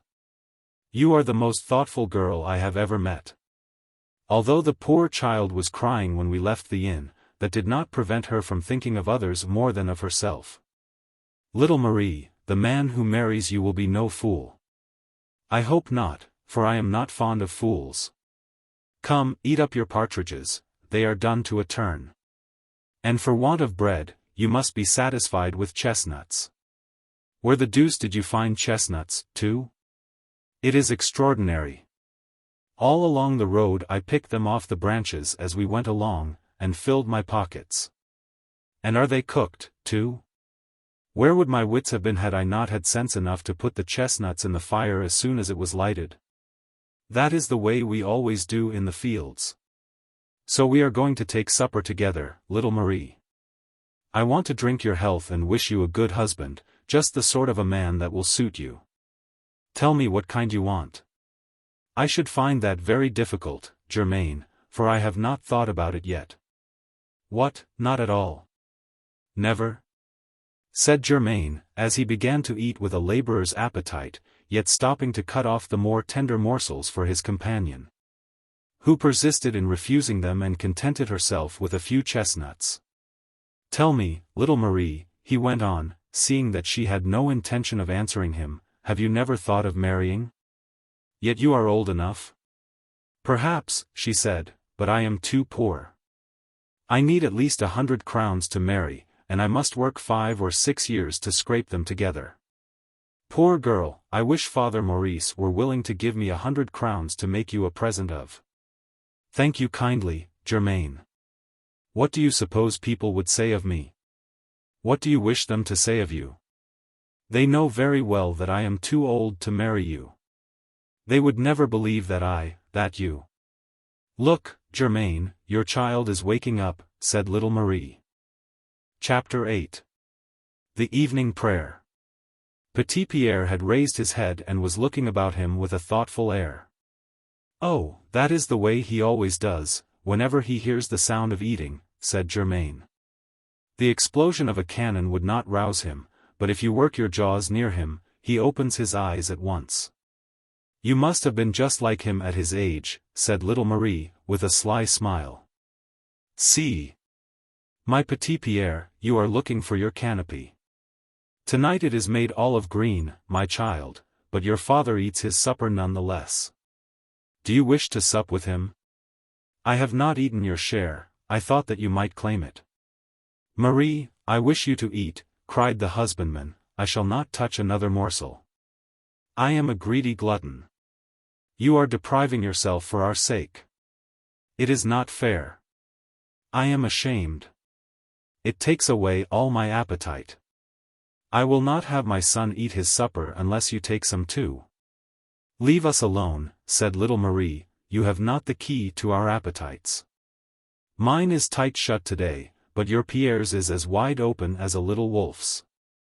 Just see how he seizes his food. He will be a strong workman too, some day. In truth, Petit-Pierre showed very soon whose son he was, and though scarcely awake and wholly at a loss to know where he was and how he had come there, he began to eat ravenously.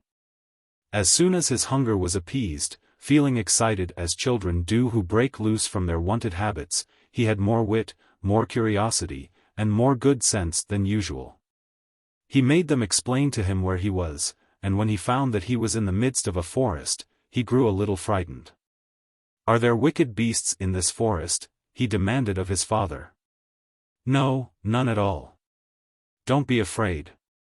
Then you told a story when you said that if I went with you into the great forest, the wolves would carry me off. Just see this logician, said Germain, embarrassed. He is right, replied little Marie. That is what you told him.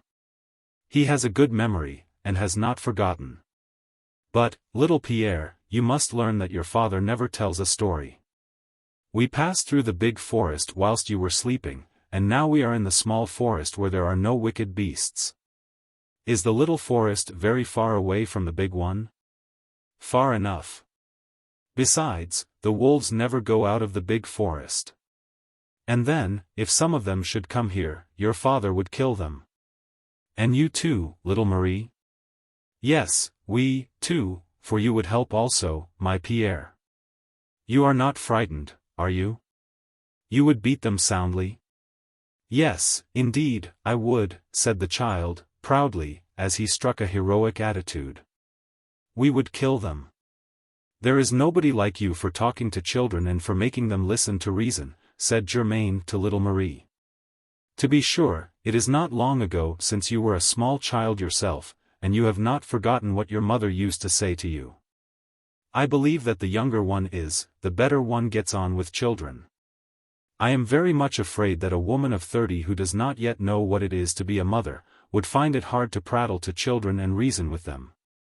Why, Germain?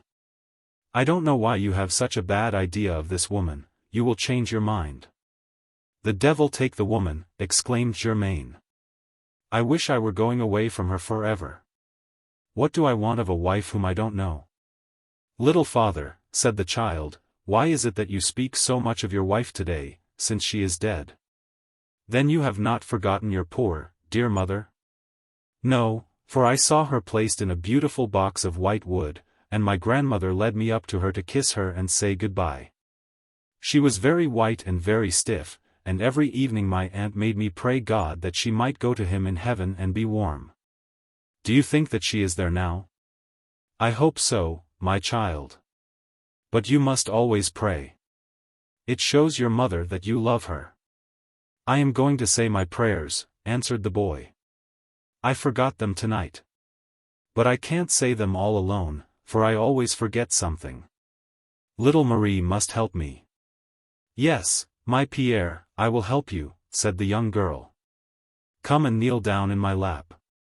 The child knelt down on the girl's skirt. He clasped his little hands and began to say his prayers, at first with great care and earnestness, for he knew the beginning very well, then slowly and with more hesitation. And finally repeating word by word after Marie, when he came to that place in his prayer where sleep overtook him so invariably that he had never been able to learn the end. This time again the effort of close attention and the monotony of his own accent produced their wonted effect. He pronounced the last syllables with great difficulty, and only after they were thrice repeated. His head grew heavy and fell on Marie's breast.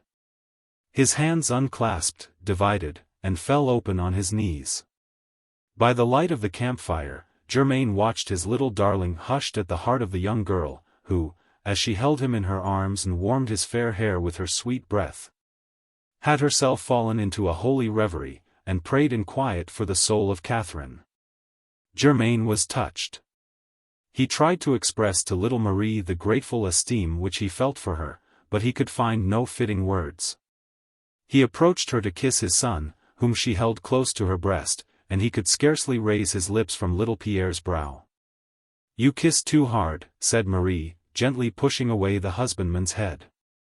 You will wake him. Let me put him back to bed, for the boy has left us already for dreams of paradise.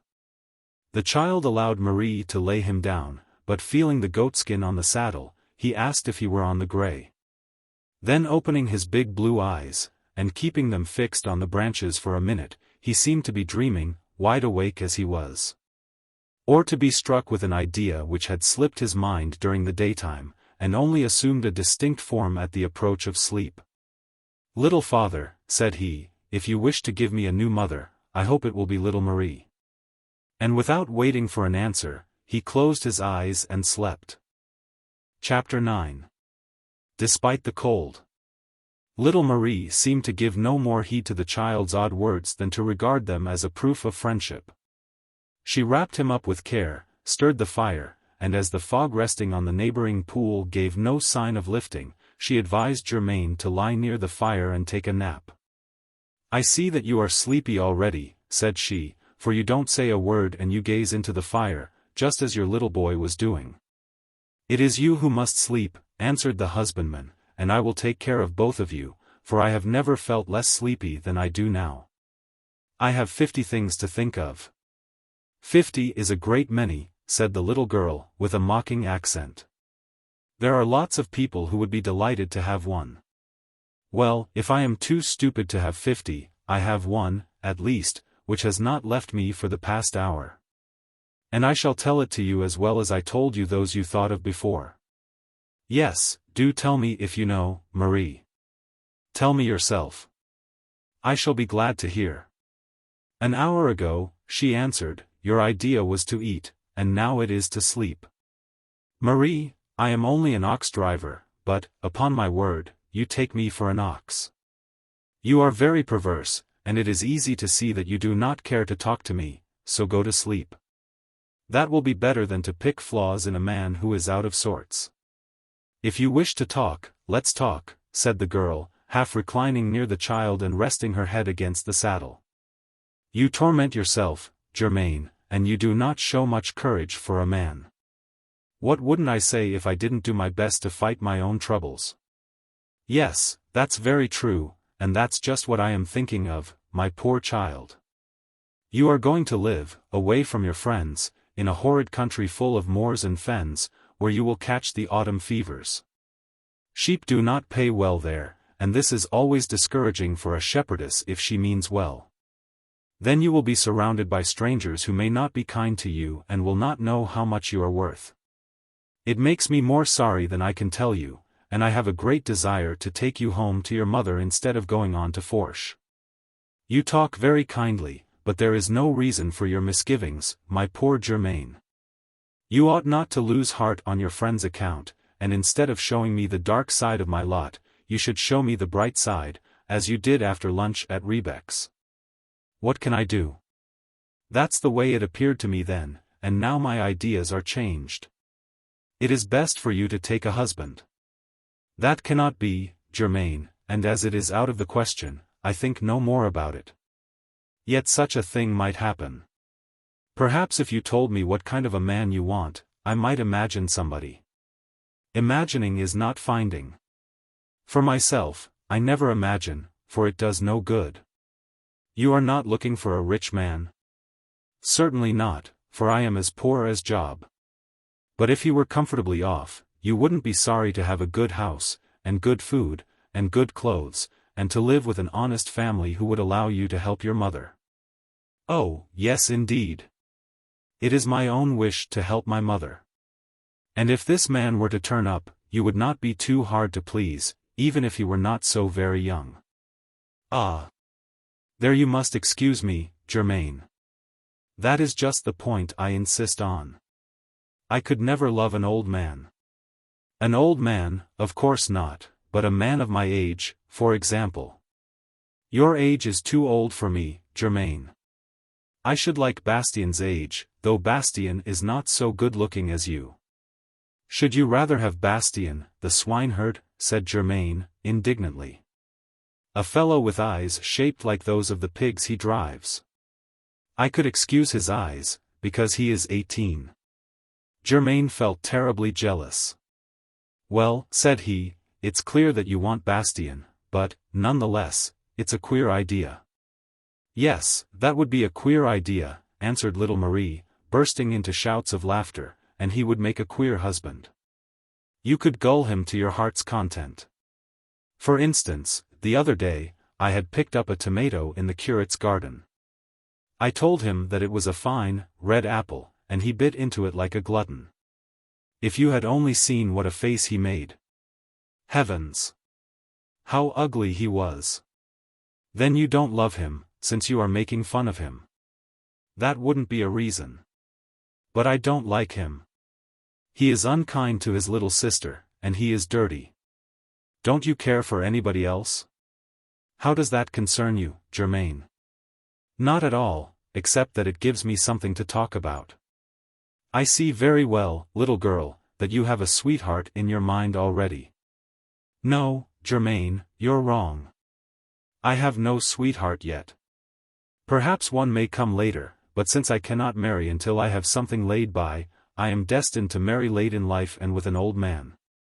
Then take an old man without delay. No. When I am no longer young, I shall not care. For the present, it is different. I see that I displease you, Marie. That's clear enough, said Germain, impatiently, and without stopping to weigh his words. Little Marie did not answer. Germain bent over her. She was sleeping. She had fallen back, overcome, stricken down, as it were, by slumber, as children are who sleep before they cease to babble. Germain was glad that she had not caught his last words. He felt that they were unwise, and he turned his back to distract his attention and change his thoughts. It was all in vain. He could neither sleep nor think of anything except the words he had just spoken. He walked about the fire 20 times, he moved away, he came back. At last, feeling himself tremble as though he had swallowed gunpowder, he leaned against the tree which sheltered the 2 children, and watched them as they slept. I know not how it is, thought he, I have never noticed that little Marie is the prettiest girl in the countryside. She has not much color, but her little face is fresh as a wild rose. What a charming mouth she has, and how pretty her little nose is. She is not large for her age, but she is formed like a little quail and is as light as a bird. I cannot understand why they made so much fuss at home over a big, fat woman with a bright red face. My wife was rather slender and pale, and she pleased me more than anyone else. This girl is very frail, but she is healthy, and she is pretty to watch as a white kid. And then she has such a gentle, frank expression. You can read her good heart in her eyes even though they are closed in sleep. As to wit, I must confess she has more than ever my dear Catherine had, and she would never become wearisome. She is gay, wise, industrious, loving, and she is amusing. I don't know what more I could wish for. But what is the use of thinking of all this? Germain went on, trying to look in another direction.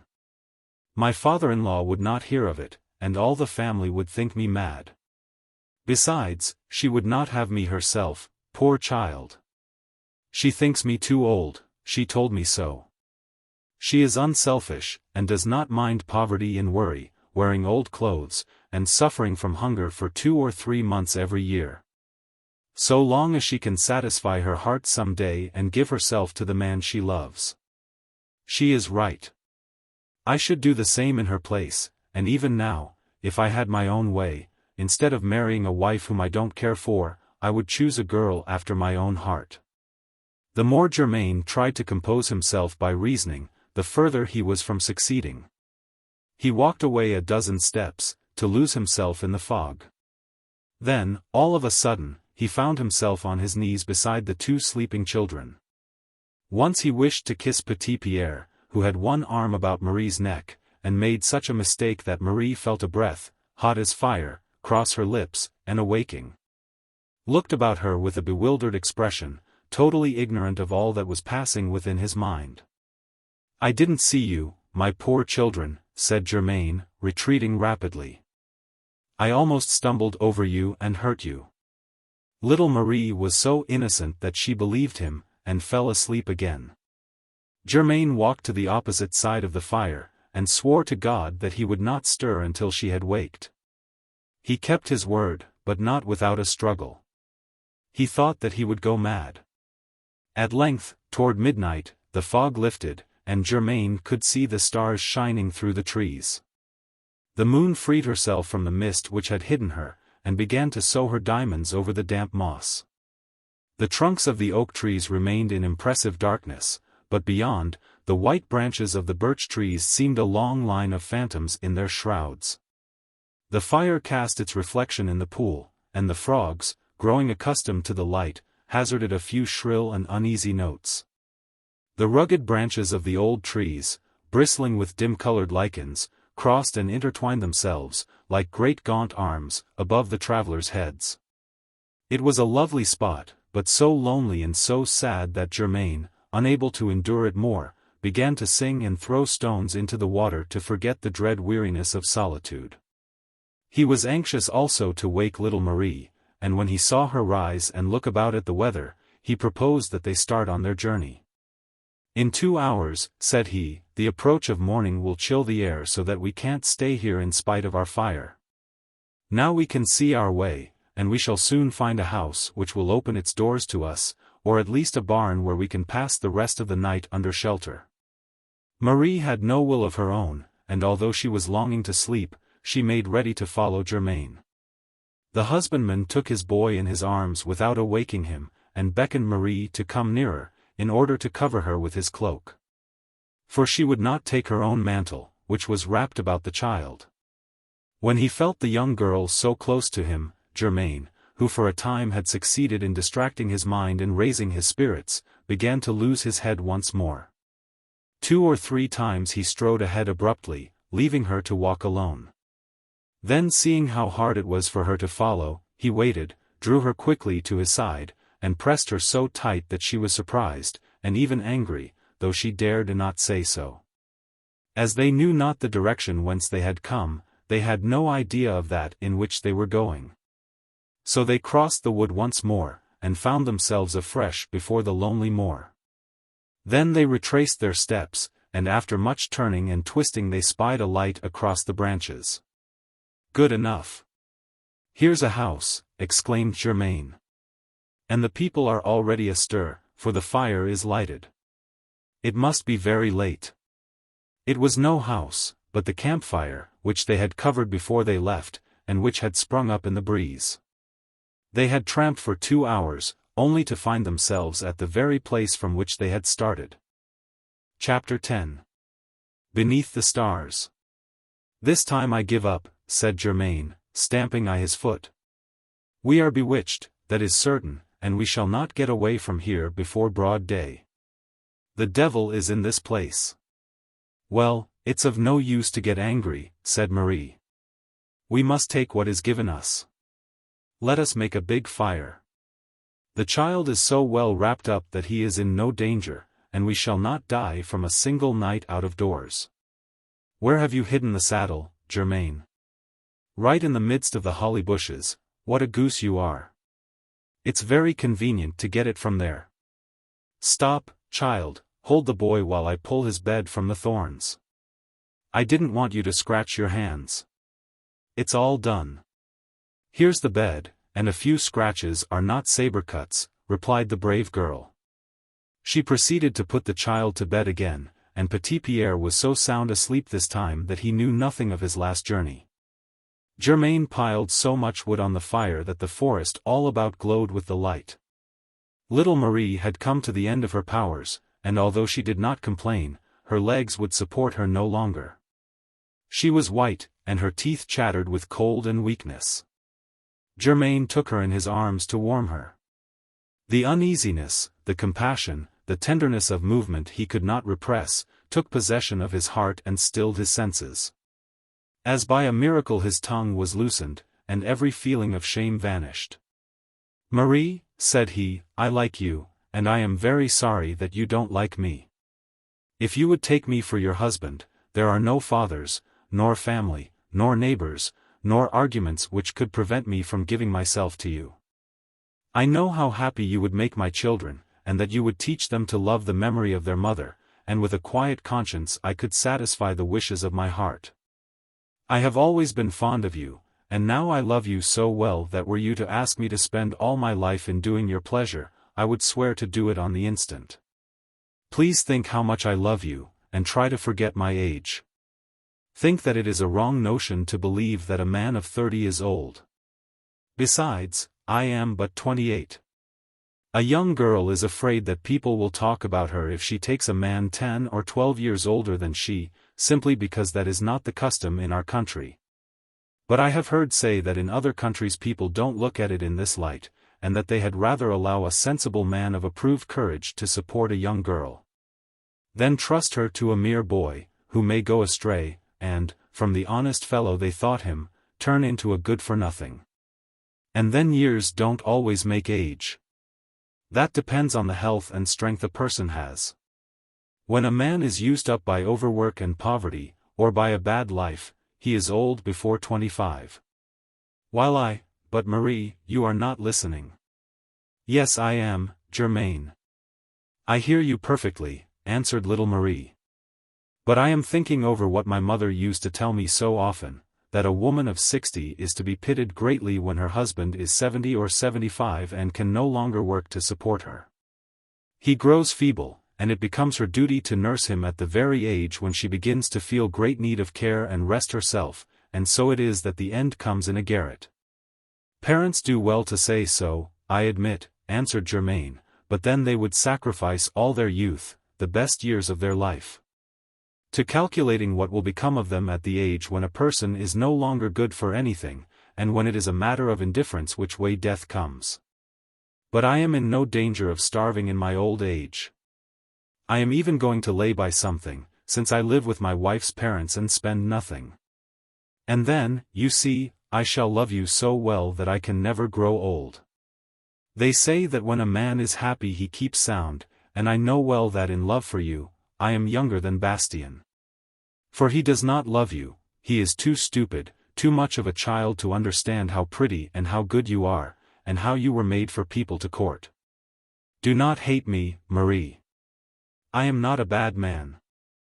I made my Catherine happy, and on her deathbed she swore before God that she had had only happiness of me, and she asked me to marry again. Her spirit must have spoken to her child tonight. Did you not hear the words he said? How his little lips quivered as his eyes stared upward, watching something that we could not see. He was surely looking at his mother, and it was she who made him say that he wished you to take her place. Germain, answered Marie, amazed and yet thoughtful, you speak frankly, and everything that you say is true. I am sure that I should do well to love you if it did not displease your parents too much. But what can I do? My heart does not speak for you. I am very fond of you, but though your age does not make you ugly, it makes me afraid. It seems as if you were some such relation to me, as an uncle or a godfather, that I must be respectful toward you. And that there might be moments when you would treat me like a little girl rather than like your wife and your equal. And perhaps my friends would make fun of me, and although it would be silly to give heed to that, I think that I should be a little sad on my wedding day. Those are but childish reasons, Marie. You speak like a child. Yes, that is true, I am a child, said she, and it is on that account I am afraid of too sensible a man.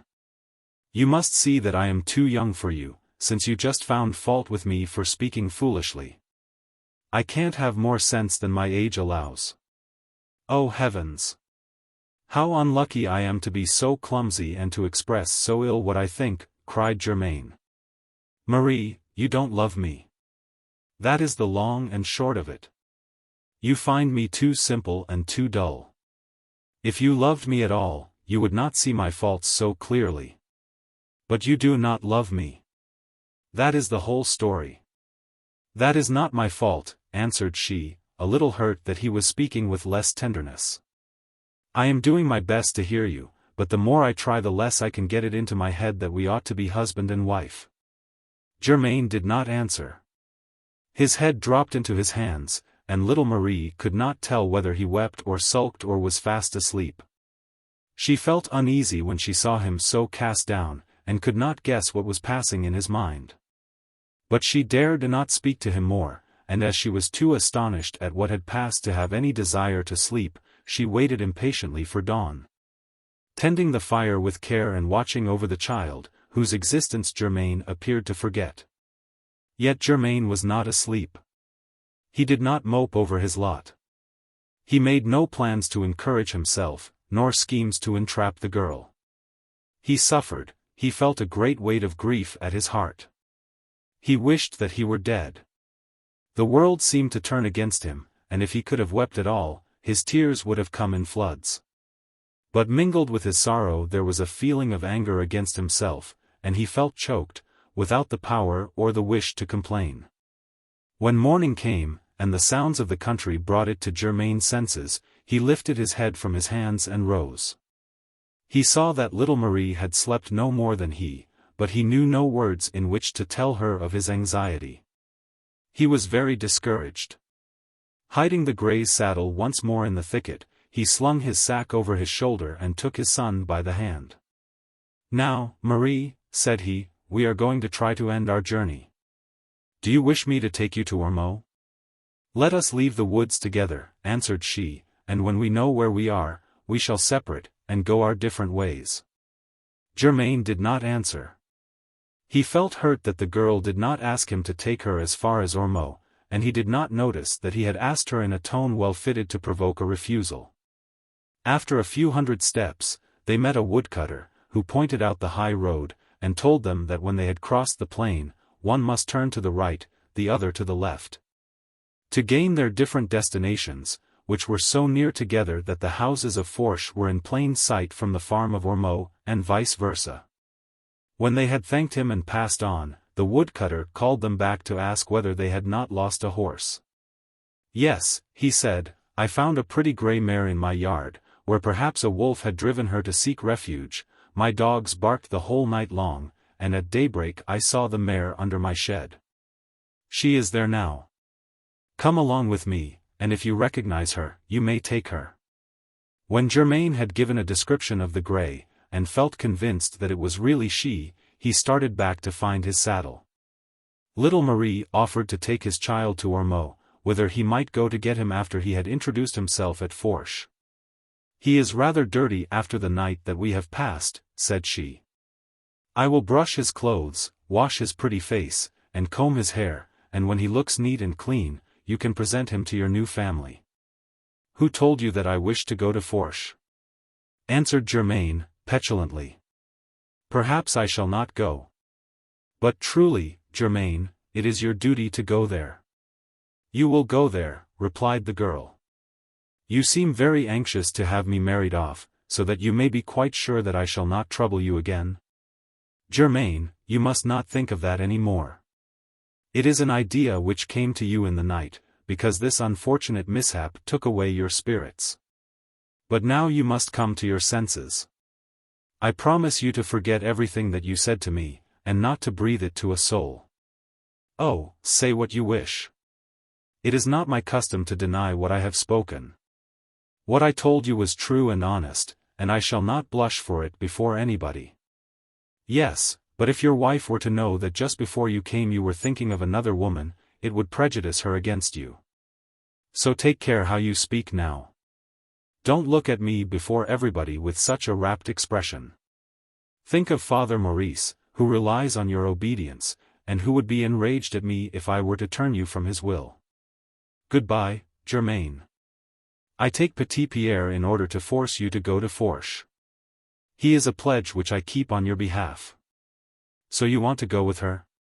said the husbandman to his son, seeing that the boy had clasped Marie's hands and was following her resolutely.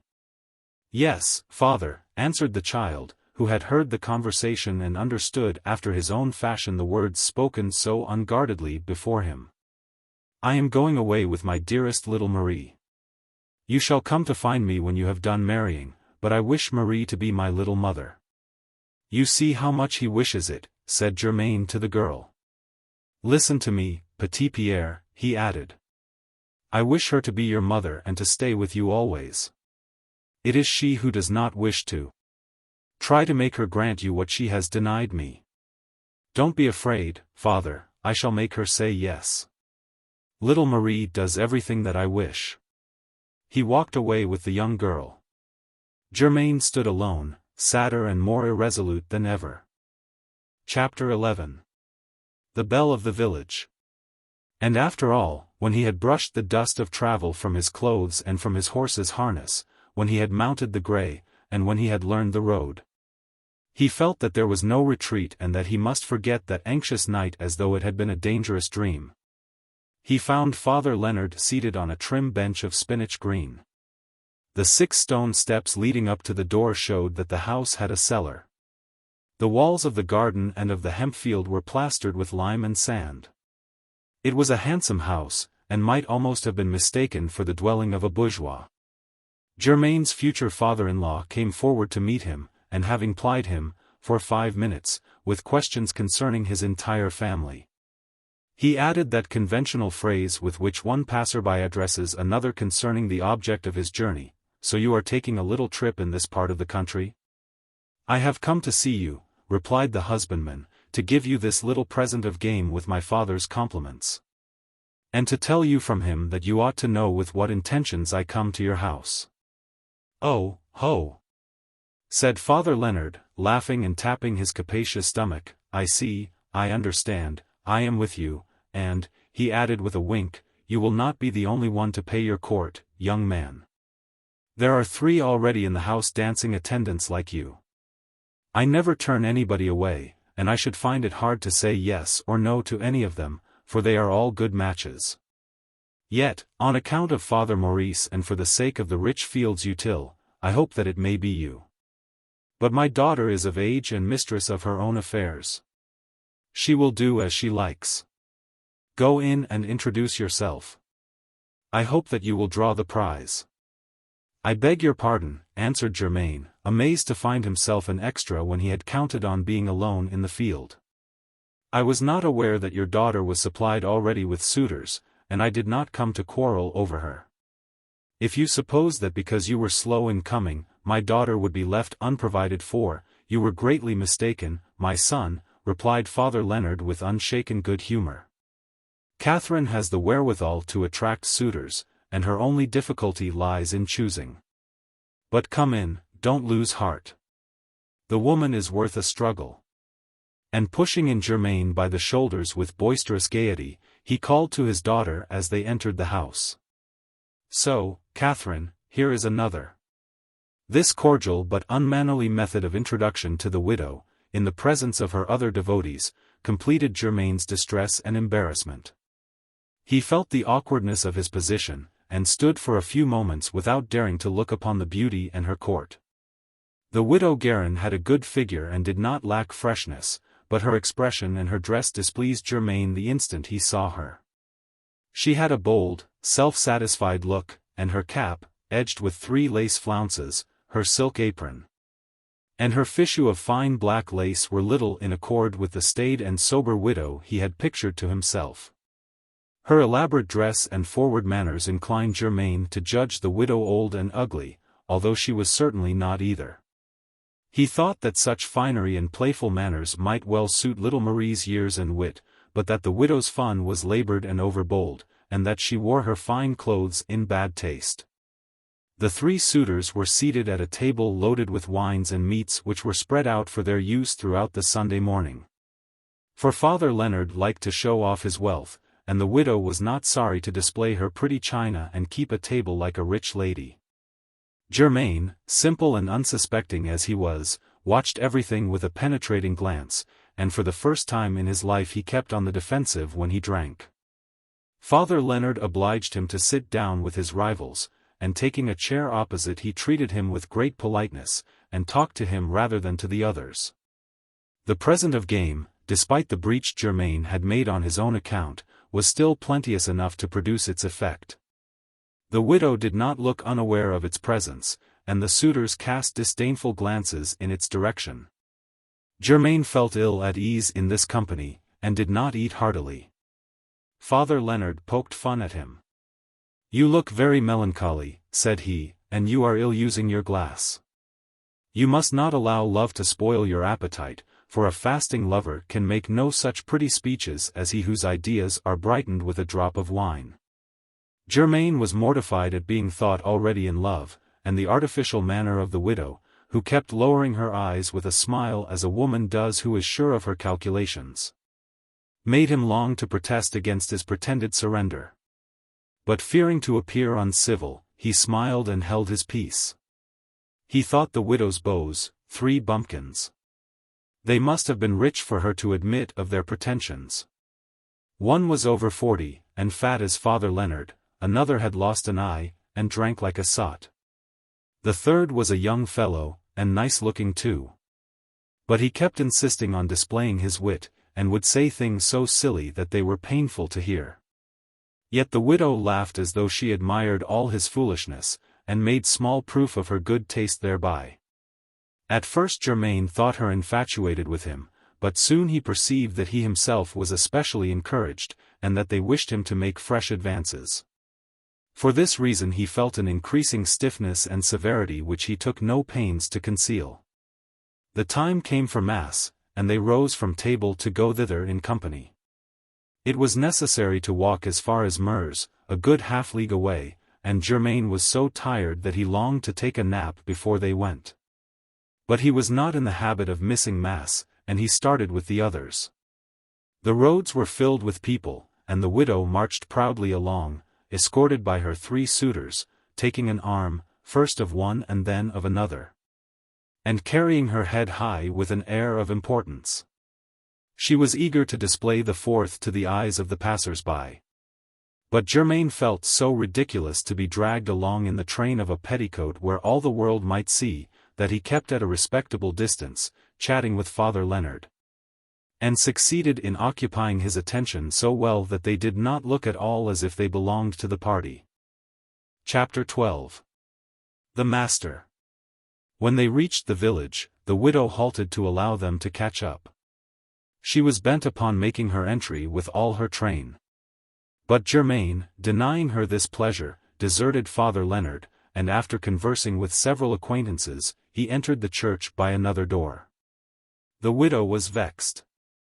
When Mass was over, she made her appearance in triumph on the lawn, where dancing was going on, and she began her dance with her 3 lovers in turn. Germain watched her and saw that she danced well, but with affectation. "So, you don't ask my daughter," said Leonard, tapping him on the shoulder.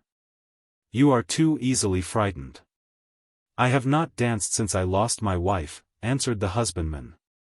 "But now that you are looking for another, mourning's over in heart as well as in clothes." "That's no reason, Father Leonard. Besides, I am too old and I don't care for dancing." "Listen," said Father Leonard, drawing him toward a retired corner, "when you entered my house you were vexed to see the place already besieged, and I see that you are very proud. But that is not reasonable, my boy.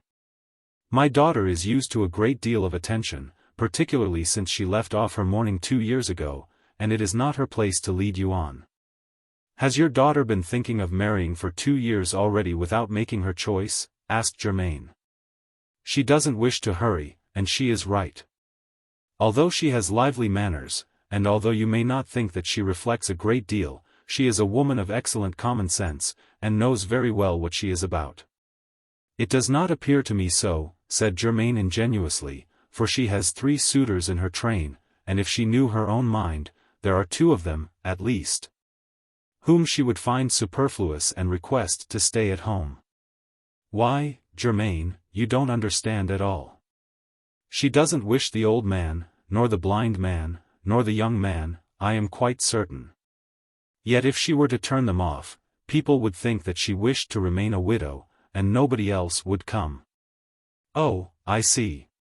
These 3 are used for a guidepost." "As you like. What is the harm if they are satisfied?" "Every man to his taste," said Germain. "I see that yours is different. Now supposing that you are chosen, then they would leave the coast clear."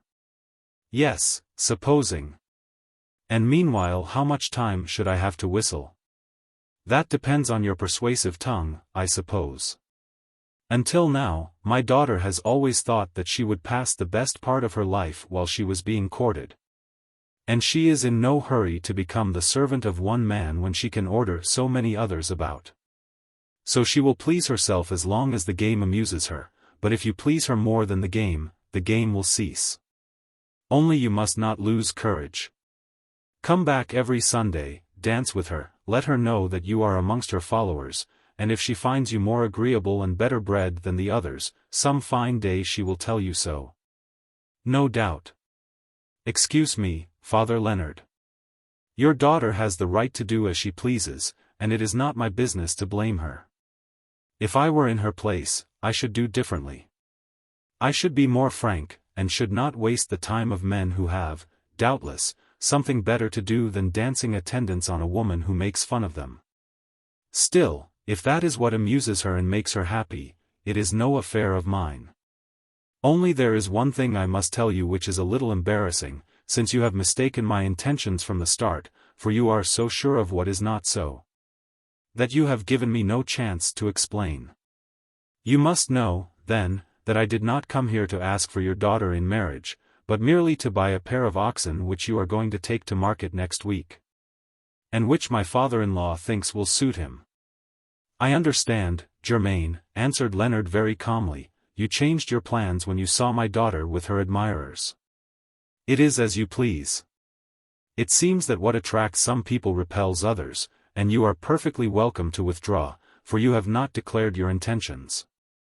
If you wish seriously to buy my cattle, come and see them in the pasture, and whether we make a bargain or not, you will come back to dinner with us before you return. I don't wish to trouble you, answered Germain. Perhaps you have something to do here. I myself am tired of watching the dancing and standing idle. I will go to see your cattle, and I will soon join you at your house. Then Germain made his escape, and walked away toward the meadows where Leonard had pointed out to him some of his cattle. It was true that Father Maurice intended to buy, and Germain thought that if he were to bring home a fine pair of oxen at a reasonable price, he might more easily receive a pardon for willfully relinquishing the purpose of his journey. He walked rapidly, and soon found himself at some distance from Ormeaux. Then of a sudden, he felt a desire to kiss his son and to see little Marie once again. Although he had lost all hope and even had chased away the thought that he might some day owe his happiness to her. Everything that he had heard and seen, this woman, flirtatious and vain, this father, at once shrewd and short-sighted, encouraging his daughter in habits of pride and untruth. This city luxury, which seemed to him a transgression against the dignity of country manners, this time wasted in foolish, empty words, this home so different from his own. And above all, that deep uneasiness which comes to a laborer of the fields when he leaves his accustomed toil, all the trouble and annoyance of the past few hours made Germain long to be with his child and with his little neighbor. Even had he not been in love, he would have sought her to divert his mind and raise his spirits to their wonted level. But he looked in vain over the neighboring meadows. He saw neither little Marie nor little Pierre, and yet it was the hour when shepherds are in the fields.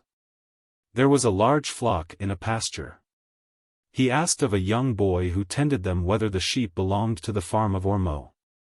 Yes, said the child. Are you the shepherd?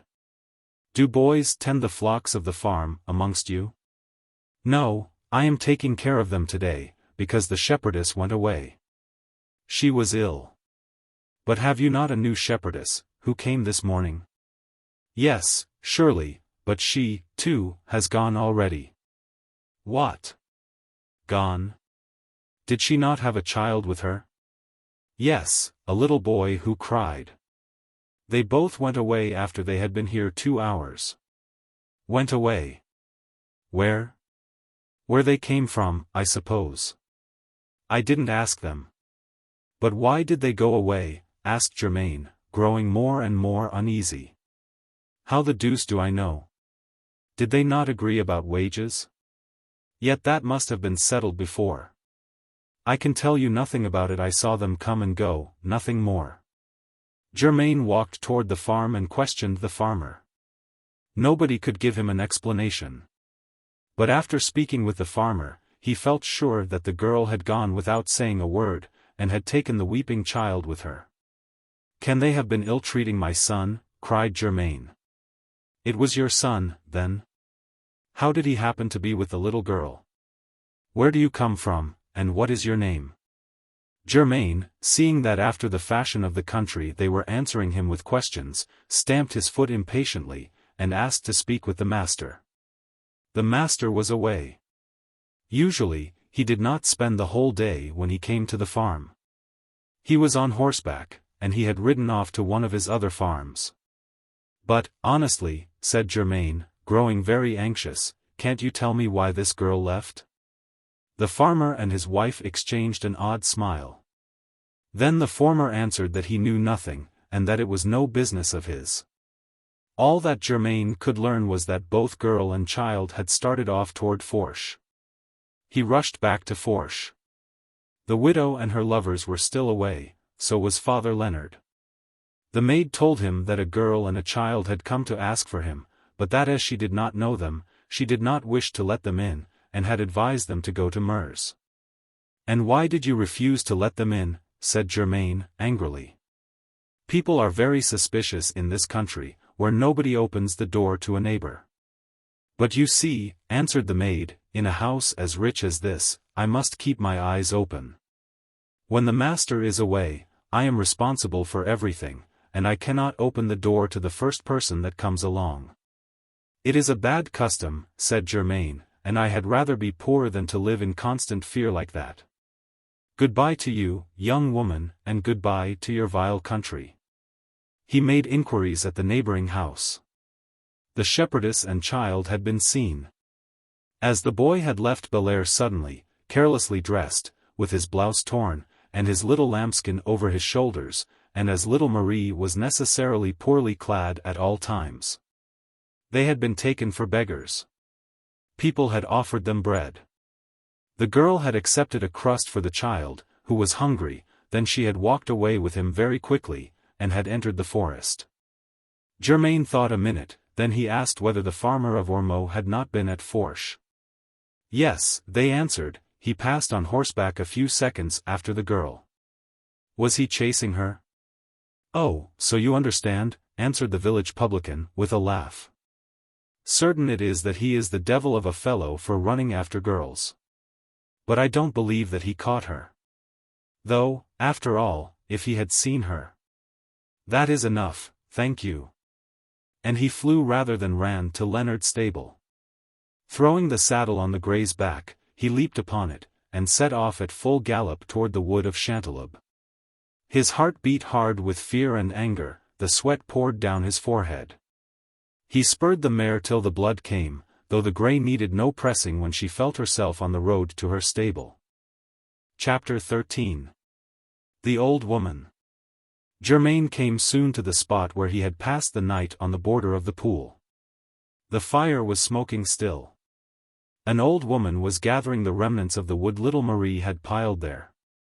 Germain stopped to question her. She was deaf and mistook his inquiries. "Yes, my son," said she, "this is the devil's pool.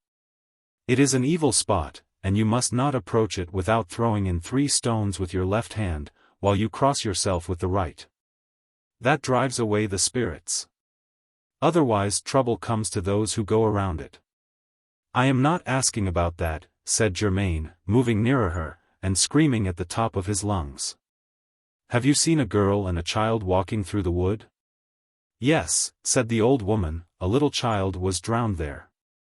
Germain shook from head to foot. But happily the hag added, "That happened a long time ago. In memory of the accident they raised a handsome cross there. But one stormy night, the bad spirits threw it into the water. You can still see one end of it. If anybody were unlucky enough to pass the night here, he could never find his way out before daylight. He must walk, and though he went 200 leagues into the forest, he must always return to the same place." The peasant's imagination was aroused in spite of himself, and the thought of the evils that must come in order that the old woman's assertions might be vindicated took so firm a hold of his mind that he felt chilled through and through. Hopeless of obtaining more news, he remounted, and traversed the woods afresh, calling Pierre with all his might, whistling, cracking his whip, and snapping the branches that the whole forest might re-echo with the noise of his coming. Then he listened for an answering voice, but he heard no sound save the cowbells scattered through the glades, and the wild cries of the swine as they fought over the acorns. At length Germain heard behind him the noise of a horse following in his traces, and a man of middle age, dark, sturdy, and dressed after the city fashion, called to him to stop. Germain had never seen the farmer of Ormeaux, but his instinctive rage told him at once that this was the man. He turned, and eyeing him from head to foot, waited for him to speak. "Have not you seen a young girl of 15 or 16 go by with a small boy?" asked the farmer, with an assumed air of indifference, although he was evidently ill at ease. "What do you want of her?" answered Germain, taking no pains to conceal his anger. "I might tell you that is none of your business, my friend. But as I have no reasons for secrecy, I shall tell you that she is a shepherdess whom I engaged for a year, before I knew her. When I saw her, she looked too young and frail to work on the farm. I thanked her, but I wished to pay the expenses of her short journey, and while my back was turned, she went off in a huff.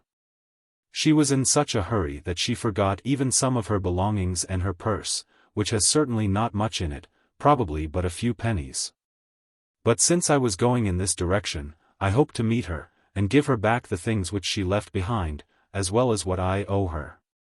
Germain had too honest a heart not to pause at hearing a story which, however unlikely, was not impossible. He fastened his penetrating gaze on the farmer, who submitted to the examination with a plentiful supply of impudence or of good faith. "I wish to get at the bottom of this matter," said Germain. "And," continued he, suppressing his indignation, "the girl lives in my village. I know her. She can't be far away. Let's ride on together, we shall find her, no doubt." "You are right," said the farmer, "let's move on, but if we do not find her before we reach the end of this road, I shall give up, for I must turn off toward Ardence." "Oh, oh," thought the peasant, "I shall not part with you, even if I have to follow you around the Devil's Pool for 24 hours. "Stop," said Germain suddenly, fixing his eyes on a clump of broom which waved in a peculiar manner. "Hullo! Hullo! Petit-Pierre, is that you, my child?" The boy recognized his father's voice, and came out from the broom leaping like a young deer, but when he saw Germain in company with the farmer, he stopped dismayed, and stood irresolute. "Come, my Pierre, come." "It is I," cried the husbandman, as he leaped from his horse and ran toward his boy to take him in his arms. "And where is little Marie?" "She is hiding there, because she is afraid of that dreadful black man, and so am I." "You needn't be afraid. I am here. Marie, Marie. It is I." Marie crept toward them, but the moment she saw Germain with the farmer close behind, she sprang forward, and throwing herself into his arms, clung to him as a daughter to her father. "Oh, my brave Germain," she cried, "you will defend me. I am not afraid when you are near." Germain shuddered. He looked at Marie. She was pale. Her clothes were torn by the thorns which had scratched her as she passed, rushing toward the brake like a stag chased by the hunters. But neither shame nor despair were in her face. "Your master wishes to speak to you," said he, his eyes fixed on her features. "My master," she exclaimed fiercely, "that man is no master of mine, and he never shall be. You, Germain, you are my master. I want you to take me home with you. I will be your servant for nothing." The farmer advanced, feigning impatience. "Little girl," said he, "you left something behind at the farm, which I am bringing back to you." "No, you are not, sir," answered little Marie. "I didn't forget anything, and I have nothing to ask of you." "Listen a moment," returned the farmer. "It's I who have something to tell you. Come with me. Don't be afraid. It's only a word or two. You may say them aloud. I have no secrets with you. At any rate, do take your money." "My money? You owe me nothing, thank God." "I suspected as much," said Germain under his breath, "but I don't care, Marie. Listen to what he has to say to you, for I am curious to know. You can tell me afterward. Go up to his horse. I shall not lose sight of you." Marie took 3 steps toward the farmer. He bent over the pommel of his saddle, and lowering his voice he said, "Little girl, here is a bright golden louis for you. Don't say anything about it, do you hear? I shall say that I found you too frail to work on my farm. There will be no more talk about that. I shall be passing by your house one of these days. And if you have not said anything, I will give you something more, and then if you are more sensible, you have only to speak. I will take you home with me, or I will come at dusk and talk with you in the meadows. What present would you like me to bring you? Here, sir, is the present I have for you, answered little Marie, aloud, as she threw the golden louis in his face with all her might. I thank you heartily, and I beg that if you come anywhere near our house, you will be good enough to let me know. All the boys in the neighborhood will go out to welcome you, because, where I live, we are very fond of gentlemen who try to make love to poor girls. You shall see. They will be on the lookout for you. You lie with your dirty tongue, cried the farmer, raising his stick with a dangerous air. You wish to make people believe what is not so, but you shall never get a penny out of me. We know what kind of a girl you are. Marie drew back, frightened, and Germain sprang to the bridle of the farmer's horse and shook it violently. I understand now, said he, it is easy to see what is going on. Get down, my man, get down, I want to talk to you. The farmer was not eager to take up the quarrel. Anxious to escape, he set spurs to his horse and tried to loosen the peasant's grasp by striking down his hands with a cane. But Germain dodged the blow, and seizing hold of his antagonist's leg, he unseated him and flung him to the earth. The farmer regained his feet, but although he defended himself vigorously, he was knocked down once more. Germain held him to the ground. Then he said, Poor coward, I could thrash you if I wished. But I don't want to do you an injury, and, besides, no amount of punishment would help your conscience, but you shall not stir from this spot until you beg the girl's pardon, on your knees. The farmer understood this sort of thing, and wished to take it all as a joke. He made believe that his offense was not serious, since it lay in words alone, and protested that he was perfectly willing to ask her pardon, provided he might kiss the girl afterward.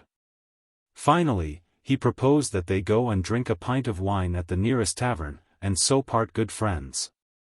You are disgusting, answered Germain, rubbing his victim's head in the dirt, and I never wish to see your nasty face again.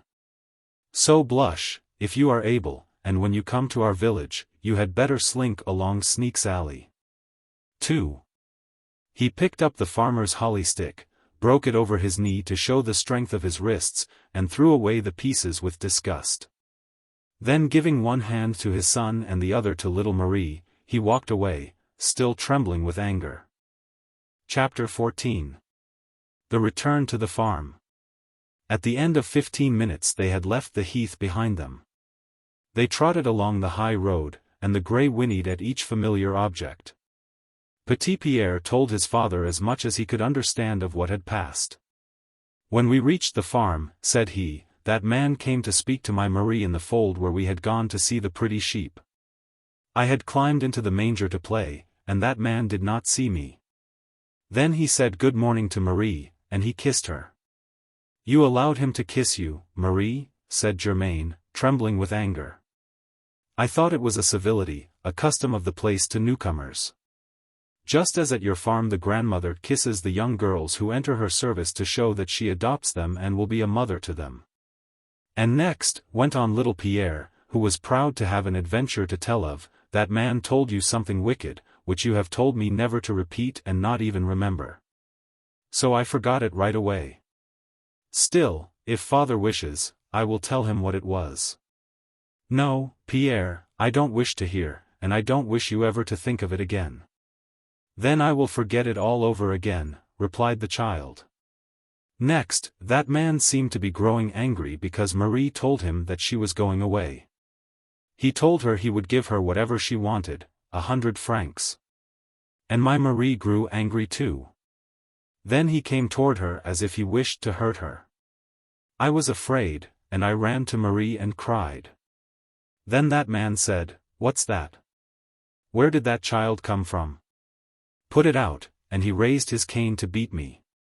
But my Marie prevented him, and she spoke to him this way, We will talk later, sir.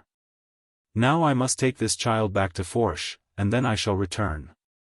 And as soon as he had left the fold, my Marie spoke to me this way, We must run, my Pierre. We must get away as quickly as we can, for this is a wicked man and he is trying to do us harm. Then when we had gone back of the farmhouses, we crossed a little meadow, and we went to Fourche to find you. But you were not there, and they wouldn't let us wait. And then that man, riding his black horse, came behind us, and we ran on as fast as we could and hid in the woods. And then he followed us, and when we heard him coming, we hid again. And then, when he had passed, we began to run toward home, and then you came and found us, and that is how it all happened. I haven't forgotten anything, have I, my Marie? No, my Pierre, that is the whole truth. Now, Germain, you must be my witness, and tell everybody in the village that if I did not stay there it was not from want of courage and industry. And, Marie, I want to ask of you whether a man of 28 is too old when there is a woman to be defended and an insult to be revenged. I should like to know whether Bastien or any other pretty boy, 10 years better off than I, would not have been knocked to pieces by that man, as Petit-Pierre says. What do you think? I think, Germain, that you have done me a great service, and that I shall be grateful all my life. Is that all? Little father, said the child, I forgot to ask little Marie what I promised. I have not had time yet, but I will speak to her at home, and I will speak to my grandmother too. The child's promise set Germain to thinking. He must explain his conduct to his family and give his objections to the widow Guam, and all the while conceal the true reasons which had made him so judicious and so decided. When a man is proud and happy, it seems an easy task to thrust his happiness upon others, but to be repulsed on one side and blamed on the other is not a very pleasant position. Fortunately, Petit-Pierre was fast asleep when they reached the farm, and Germain put him to bed undisturbed. Then he began upon all sorts of explanations. Father Maurice, seated on a three-legged stool before the door, listened with gravity. And, although he was ill-content with the result of the journey, when Germain told him about the widow's systematic coquetry, and demanded of his father-in-law whether he had the time to go and pay his court 52 Sundays in the year at the risk of being dismissed in the end, the old man nodded his head in assent and answered, "You were not wrong, Germain. That could never be." And then, when Germain described how he had been obliged to bring back little Marie, with the utmost haste, in order to protect her from the insults or perhaps from the violence of a wicked master, Father Maurice nodded approvingly again and said, "You were not wrong, Germain. That was right."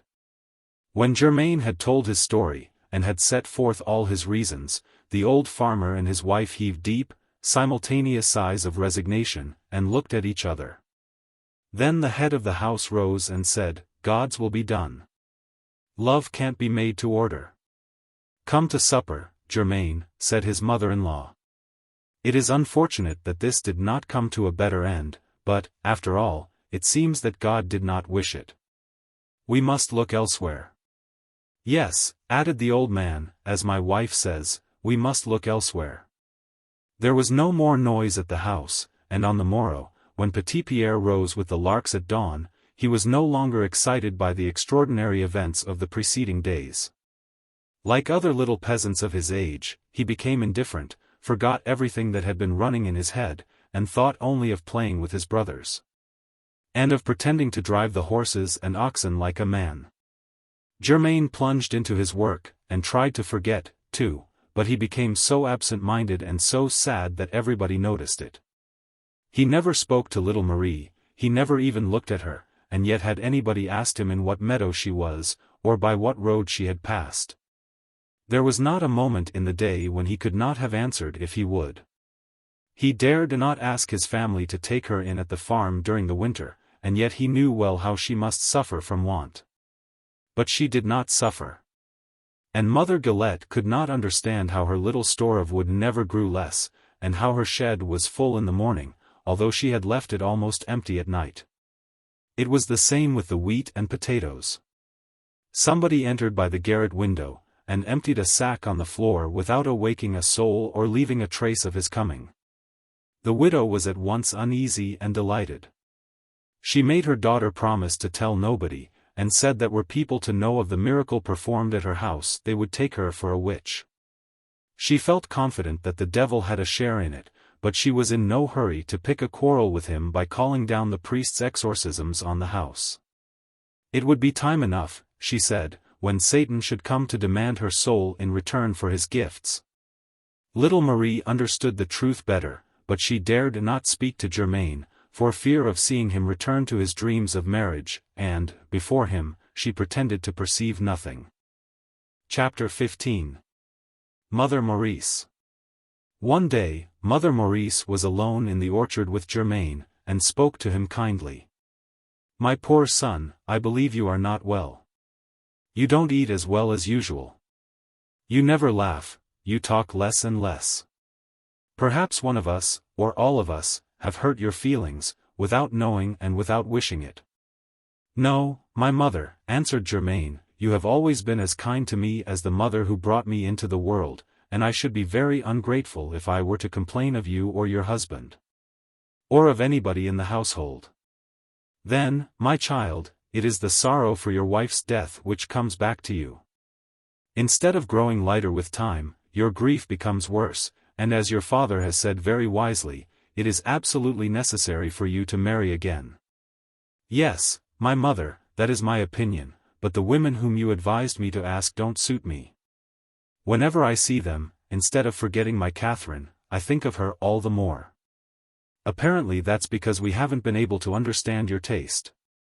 You must help us by telling us the truth. There must be a woman somewhere who is made for you, for God doesn't make anybody without placing his happiness in somebody else. So if you know where to find this woman whom you need, take her, and be she pretty or ugly, young or old, rich or poor, we have made up our minds, my husband and I, to give our consent. For we are tired of seeing you so sad, and we can never be happy while you are sorrowful.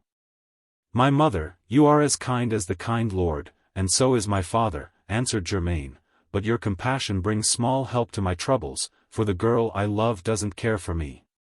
"She is too young, then. It's foolish for you to love a young girl."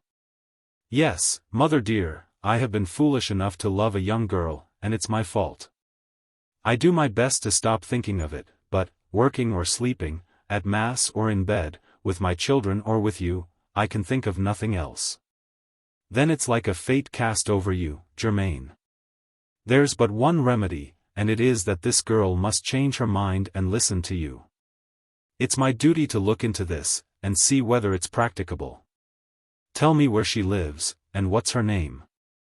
"Oh, my dear mother, I dare not," said Germain, "because you will make fun of me." "I shall not make fun of you, Germain, because you are in trouble, and I don't wish to make it harder for you. Is it Fanchette?" "No, mother, of course not." "Or Rosette?" "No." "Tell me, then, for I shall never finish if I must name every girl in the countryside." Germain bowed his head, and could not bring himself to answer. "Very good," said Mother Maurice, "I shall let you alone for today. Tomorrow, perhaps, you will be more confidential with me, or possibly your sister-in-law will question you more cleverly." And she picked up her basket to go and spread her linen on the bushes. Germain acted like children who make up their minds when they see that they are no longer attracting attention. He followed his mother, and at length, trembling, he named Marie of Guillette. Great was the surprise of Mother Maurice. Marie was the last person she would have dreamed of. But she had the delicacy not to cry out, and made her comments to herself. Then seeing that her silence hurt Germain, she stretched out her basket toward him and said, "Is there any reason for not helping me at my work?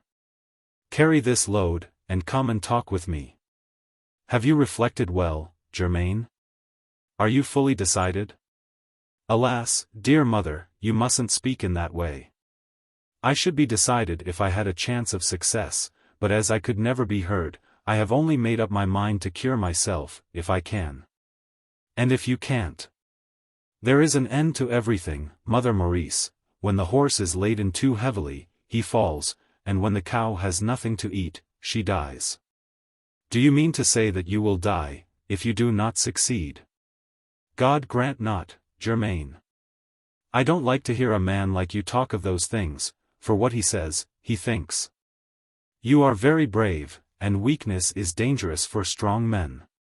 Take heart, I can't conceive that a poverty-stricken girl, whom you have honored so much as to ask her to marry you, will refuse you. Yet it's the truth, she does refuse me. And what reasons does she give you? That you have always been kind to her, and that her family owes a great deal to yours, and that she doesn't wish to displease you by turning me away from a rich marriage. If she says that, she proves her good sense, and shows what an honest girl she is. But, Germain, she doesn't cure you. For of course she tells you that she loves you and would marry you if we were willing. That's the worst part of all. She says that her heart can never be mine. If she says what she doesn't think in order to keep you at a safer distance, the child deserves our love, and we should pass over her youth on account of her great good sense. Yes, said Germain, struck by a hope he had never held before, that would be very wise and right of her. But if she is so sensible, I am sure it is because I displease her. Germain, said Mother Maurice, you must promise me not to worry for a whole week. Keep from tormenting yourself, eat, sleep, and be as gay as you used to be. For my part, I'll speak to my husband, and if I gain his consent, you shall know the girl's real feelings toward you. Germain promised, and the week passed without a single word in private from Father Maurice, who seemed to suspect nothing. The husbandman did his best to look calm, but he grew ever paler and more troubled. Chapter 16. Little Marie. At length, on Sunday morning, when Mass was over, his mother-in-law asked Germain what encouragement he had had from his sweetheart since the conversation in the orchard. Why, none at all, answered he, I haven't spoken to her. How can you expect to win her if you don't speak to her? I have spoken to her but once, replied Germain. That was when we were together at Fourche, and since then I haven't said a single word. Her refusal gave me so much pain that I had rather not hear her begin again to tell me that she doesn't love me. But, my son, you must speak to her now, your father gives his approval. So make up your mind. I tell you to do it, and, if need be, I shall order you to do it, for you can't rest in this uncertainty. Germain obeyed. He reached Mother Guillette's house, hanging his head with a hopeless air. Little Marie sat alone before the hearth so thoughtful that she did not hear Germain's step. When she saw him before her, she started from her chair in surprise and grew very red. Little Marie, said he, sitting down near her, I come to trouble you and to give you pain. I know it very well, but the man and his wife at home, it was thus after the peasant fashion that he designated the heads of the house, wish me to speak to you, and beg you to marry me. You don't care for me. I am prepared for it. Germain, answered little Marie, are you sure that you love me? It pains you, I know, but it isn't my fault. If you could change your mind, I should be so very happy, and certain it is that I don't deserve it. Look at me, Marie, am I very terrible? No, Germain, she answered, with a smile, you are better looking than I. Don't make fun of me, look at me charitably, as yet, I have never lost a single hair nor a single tooth. My eyes tell you plainly how much I love you. Look straight into my eyes. It is written there, and every girl knows how to read that writing. Marie looked into Germain's eyes with playful boldness. Then of a sudden she turned away her head and trembled. Good God, exclaimed Germain, I make you afraid, you look at me as though I were the farmer of Ormeaux. Don't be afraid of me, please don't. That hurts me too much. I shall not say any bad words to you, I shall not kiss you if you will not have me, and when you wish me to go away, you have only to show me the door. Must I go in order to stop your trembling? Marie held out her hand toward the husbandman, but without turning her head, which was bent on the fireplace, and without saying a word. I understand, said Germain. You pity me, for you are kind, you are sorry to make me unhappy, but you can't love me. Why do you say these things to me, Germain? Answered little Marie, after a pause. Do you wish to make me cry? Poor little girl, you have a kind heart, I know. But you don't love me, and you are hiding your face for fear of letting me see your dislike and your repugnance. And I dare not even clasp your hand. In the forest, when my boy was asleep and you were sleeping too, I almost kissed you very gently. But I would have died of shame rather than ask it of you, and that night I suffered as a man burning over a slow fire. Since that time I have dreamed of you every night. Ah! How I have kissed you, Marie! Yet during all that time you have slept without a dream. And now, do you know what I think? I think that were you to turn and look at me with the eyes I have for you, and were you to move your face close to mine, I believe I should fall dead for joy. And you think that if such a thing were to happen, you would die of anger and shame. Germain spoke as in a dream, not hearing the words he said. Little Marie was trembling all the time, but he was shaking yet more and did not notice it. Of a sudden, she turned. Her eyes were filled with tears, and she looked at him reproachfully. The poor husbandman thought that this was the last blow, and without waiting for his sentence, he rose to go, but the girl stopped him, and throwing both her arms about him, she hid her face in his breast. "Oh, Germain," she sobbed, "didn't you feel that I loved you?" Then Germain had gone mad, if his son, who came galloping into the cottage on a stick, with his little sister on the crupper, scourging the imaginary steed with a willow branch, had not brought him to his senses. He lifted the boy and placed him in the girl's arms. "See," said he, "by loving me, you have made more than one person happy." Appendix. Chapter 1. A Country Wedding. Here ends the history of Germain's marriage as he told it to me himself, good husbandman that he is. I ask your forgiveness, kind reader, that I know not how to translate it better. For it is a real translation that is needed by this old-fashioned and artless language of the peasants of the country, that I sing, as they used to say. These people speak French that is too true for us, and since Rabelais and Montaigne, the advance of the language has lost for us many of its old riches. Thus it is with every advance, and we must make the best of it.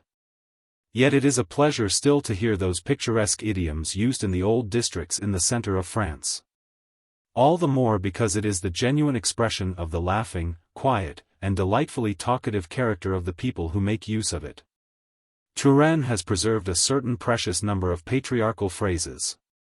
But Touraine was civilized greatly during the Renaissance, and since its decline she is filled with fine houses and high roads, with foreigners and traffic. Berry remained as she was, and I think that after Brittany and a few provinces in the far south of France, it is the best preserved district to be found at the present day. Some of the costumes are so strange and so curious that I hope to amuse you a few minutes more, kind reader, if you will allow me to describe to you in detail a country wedding, Germain's, for example, at which I had the pleasure of assisting several years ago. For, alas, everything passes. During my life alone, more change has taken place in the ideas and in the customs of my village than had been seen in the centuries before the Revolution. Already half the ceremonies, Celtic, pagan, or of the Middle Ages, that in my childhood I have seen in their full vigor, have disappeared. In a year or two more, perhaps, the railroads will lay their level tracks across our deep valleys, and will carry away, with the swiftness of lightning, all our old traditions and our wonderful legends. It was in winter about the carnival season, the time of year when, in our country, it is fitting and proper to have weddings. In summer the time can hardly be spared, and the work of the farm cannot suffer 3 days' delay. Not to speak of the additional days impaired to a greater or to a less degree by the moral and physical drunkenness which follows a gala day. I was seated beneath the great mantelpiece of the old-fashioned kitchen fireplace when shots of pistols, barking of dogs, and the piercing notes of the bagpipe told me that the bridal pair were approaching. Very soon Father and Mother Maurice, Germain, and little Marie, followed by Jacques and his wife, the closer relatives, and the godfathers and godmothers of the bride and groom, all made their entry into the yard. Little Marie had not yet received her wedding gifts, favors, as they call them, and was dressed in the best of her simple clothes, a dress of dark, heavy cloth. A white fichu with great spots of brilliant color, an apron of carnation, an Indian red much in vogue at the time, but despised nowadays, a cap of very white muslin after that pattern, happily still preserved, which calls to mind the headdress of Anne Boleyn and of Agnes Sorel. She was fresh and laughing, but not at all vain, though she had good reason to be so. Beside her was Germain, serious and tender, like young Jacob greeting Rebekah at the wells of Laban. Another girl would have assumed an important air and struck an attitude of triumph, for in every rank it is something to be married for a fair face alone. Yet the girl's eyes were moist and shone with tenderness. It was plain that she was deep in love and had no time to think of the opinions of others. Her little air of determination was not absent, but everything about her denoted frankness and goodwill. There was nothing impertinent in her success, nothing selfish in her sense of power. Never have I seen so lovely a bride, when she answered with frankness her young friends who asked if she were happy. Surely I have nothing to complain of the good Lord. Father Maurice was spokesman. He came forward to pay his compliments, and give the customary invitations. First he fastened to the mantelpiece a branch of laurel decked out with ribbons. This is known as the writ, that is to say, the letter of announcement. Next he gave to every guest a tiny cross made of a bit of blue ribbon sewn to a transverse bit of pink ribbon, pink for the bride, blue for the groom. The guests of both sexes were expected to keep this badge to adorn their caps or their buttonholes on the wedding day. This is the letter of invitation, the admission ticket. Then Father Maurice paid his congratulations. He invited the head of the house and all his company, that is to say, all his children, all his friends, and all his servants, to the benediction, to the feast, to the sports, to the dance, and to everything that follows. He did not fail to say, "I have come to do you the honor of inviting you." A very right manner of speech, even though it appears to us to convey the wrong meaning, for it expresses the idea of doing honor to those who seem worthy of it. Despite the generosity of the invitation carried from house to house throughout the parish, politeness, which is very cautious amongst peasants, demands that only 2 persons from each family take advantage of it, one of the heads of the house, and one from the number of their children. After the invitations were made, the betrothed couple and their families took dinner together at the farm. Little Marie kept her 3 sheep on the common, and Germain tilled the soil as though nothing had happened. About 2 in the afternoon before the day set for the wedding, the music came. The music means the players of the bagpipe and hurdy-gurdy, their instruments decorated with long streaming ribbons, playing an appropriate march to a measure which would have been rather slow for feet foreign to the soil, but admirably adapted to the heavy ground and hilly roads of the country. Pistol shots, fired by the young people and the children, announced the beginning of the wedding ceremonies. Little by little the guests assembled, and danced on the grass plot before the house in order to enter into the spirit of the occasion. When evening was come they began strange preparations. They divided into 2 bands, and when night had settled down they proceeded to the ceremony of the favors. All this passed at the dwelling of the bride, Mother Guillette's cottage. Mother Guillette took with her her daughter, a dozen pretty shepherdesses, friends and relatives of her daughter, 2 or 3 respectable housewives, talkative neighbors, quick of wit and strict guardians of ancient customs. Next she chose a dozen stout fellows, her relatives and friends, and last of all the parish hemp-dresser, a garrulous old man, and as good a talker as ever there was. The part which, in Brittany, is played by the Basvillain, the village tailor, is taken in our part of the country by the hemp-dresser and the wool-carder. 2 professions which are unusually combined in one. He is present at all ceremonies, sad or gay, for he is very learned and a fluent talker, and on these occasions he must always figure as spokesman, in order to fulfill with exactitude certain formalities used from time immemorial. Traveling occupations, which bring a man into the midst of other families, without allowing him to shut himself up within his own, are well fitted to make him talker, wit, storyteller, and singer. The hemp-dresser is peculiarly skeptical. He and another village functionary, of whom we have spoken before, the gravedigger, are always the daring spirits of the neighborhood. They have talked so much about ghosts, and they know so well all the tricks of which these malicious spirits are capable, that they fear them scarcely at all. It is especially at night that all of them, gravediggers, hempdressers, and ghosts, do their work. It is also at night when the hempdresser tells his melancholy stories. Permit me to make a digression. When the hemp has reached the right stage, that is to say, when it has been steeped sufficiently in running water, and half dried on the bank, it is brought into the yard and arranged in little upright sheaves, which, with their stalks divided at the base, and their heads bound in balls, bear in the dusk some small resemblance to a long procession of little white phantoms, standing on their slender legs, and moving noiselessly along the wall. It is at the end of September, when the nights are still warm, that they begin to beat it by the pale light of the moon. By day the hemp has been heated in the oven. At night they take it out to beat it while it is still hot. For this they use a kind of horse surmounted by a wooden lever which falls into grooves and breaks the plant without cutting it. It is then that you hear in the night that sudden, sharp noise of 3 blows in quick succession. Then there is silence. It is the movement of the arm drawing out the handful of hemp to break it in a fresh spot. The 3 blows begin again. The other arm works the lever, and thus it goes on until the moon is hidden by the early streaks of dawn. As the work continues but a few days in the year, the dogs are not accustomed to it, and yelp their plaintive howls toward every point of the horizon. It is the time of unwonted and mysterious sounds in the country. The migrating cranes fly so high that by day they are scarcely visible. By night they are only heard, and their hoarse wailing voices, lost in the clouds, sound like the parting cry of souls in torment, striving to find the road to heaven, yet forced by an unconquerable fate to wander near the earth about the haunts of men. For these errant birds have strange uncertainties, and many a mysterious anxiety in the course of their airy flight.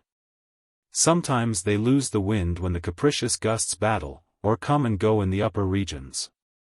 When this confusion comes by day, you can see the leader of the file fluttering aimlessly in the air, then turn about and take his place at the tail of the triangular phalanx, while a skillful maneuver of his companions forms them soon in good order behind him. Often, after vain efforts, the exhausted leader relinquishes the guidance of the caravan. Another comes forward, tries in his turn, and yields his place to a third, who finds the breeze, and continues the march in triumph. But what cries, what reproaches, what protests, what wild curses or anxious questionings are exchanged in an unknown tongue amongst these winged pilgrims. Sometimes, in the resonant night, you can hear these sinister noises whirling for a long time above the housetops, and as you can see nothing, you feel, despite your efforts, a kind of dread and kindred discomfort, until the sobbing multitude is lost in boundless space. There are other noises too which belong to this time of year, and which sound usually in the orchards. Gathering the fruit is not yet over, and the 1,000 unaccustomed cracklings make the tree seem alive. A branch groans as it bends beneath a burden which has reached, of a sudden, the last stage of growth. Or perhaps an apple breaks from the twig, and falls on the damp earth at your feet with a dull sound. Then you hear rush by, brushing the branches and the grass, a creature you cannot see. It is the peasant's dog, that prowling and uneasy rover, at once impudent and cowardly, always wandering, never sleeping, ever seeking you know not what, spying upon you, hiding in the brush, and taking flight at the sound of a falling apple, which he thinks a stone that you are throwing at him. It is during those nights misty and grey, that the hempdresser tells his weird stories of will-o'-the-wisps and milk-white hares, of souls in torment and wizards changed to wolves, of witches' vigils at the crossroads, and screech-owls, prophetesses of the graveyard. I remember passing the early hours of such a night while the hemp-dressing was going on, and the pitiless strokes, interrupting the dresser's story at its most awful place, sent icy shivers through our veins. And often too the good man continued his story as he worked, and 4 or 5 words were lost, terrible words, no doubt, which we dared not make him repeat. and whose omission added a mystery yet more fearful to the dark mysteries of the story which had gone before. It was in vain the servants warned us that it was too late to stay without doors, and that bedtime had sounded for us long since. They too were dying to hear more. And then with what terror we crossed the hamlet on our way home. How deep did the church porch appear to us, and how thick and black the shadows of the old trees. The graveyard we dared not see. We shut our eyes tight as we passed it. But no more than the sacristan is the hemp-dresser gifted solely with the desire of frightening. He loves to make people laugh. He is sarcastic and sentimental at need, when love and marriage are to be sung. It is he who collects and keeps stored in his memory the oldest songs, and who transmits them to posterity. And so it is he who acts at weddings the part we shall see him play at the presentation of little Marie's favors. Chapter 2. The Wedding Favors. When all the guests were met together in the house, the doors and windows were closed with the utmost care, even the garret window was barricaded. Boards and benches, logs and tables were placed behind every entrance, just as if the inhabitants were making ready to sustain a siege. And within these fortifications solemn stillness prevailed until at a distance were heard songs and laughter and the sounds of rustic music. It was the band of the bridegroom, Germain at the head, followed by his most trusty companions and by the gravedigger, relatives, friends, and servants, who formed a compact and merry train. Meanwhile, as they came nearer the house they slackened their pace, held a council of war, and became silent. The girls, shut up in the house, had arranged little loopholes at the windows by which they could see the enemy approach and deploy in battle array. A fine, cold rain was falling, which added zest to the situation, while a great fire blazed on the hearth within. Marie wished to cut short the inevitable slowness of this well-ordered siege. She had no desire to see her lover catch cold, but not being in authority she had to take an ostensible share in the mischievous cruelty of her companions. When the two armies met, a discharge of firearms on the part of the besiegers set all the dogs in the neighborhood to barking. Those within the house dashed at the door with loud yelps, thinking that the attack was in earnest, and the children, little reassured by the efforts of their mothers, began to weep and to tremble. The whole scene was played so well that a stranger would have been deceived, and would have made his preparations to fight a band of brigands. Then the gravedigger, bard and orator of the groom, took his stand before the door, and with a rueful voice, exchanged the following dialogue with the hemp-dresser, who was stationed above the same door. The gravedigger: "Ah, my good people, my fellow townsmen, for the love of heaven, open the door." The hemp-dresser: "Who are you, and what right have you to call us your dear fellow townsmen? We don't know you." The gravedigger: "We are worthy folk in great distress. Don't be afraid of us, my friends. Extend us your hospitality. Sleet is falling, our poor feet are frozen, and our journey home has been so long that our sabots are split."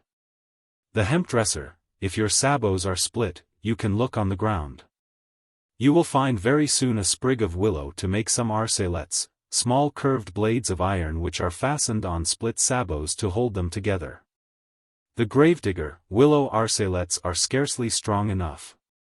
You are making fun of us, good people, and you would do better to open your doors. We can see a splendid fire blazing in your dwelling. The spit must be turning, and we can make merry with you, heart and belly. So open your doors to poor pilgrims who will die on the threshold if you are not merciful." The hemp-dresser: "Aha! So you are pilgrims? You never told us that. And what pilgrimage do you come from, may I ask?"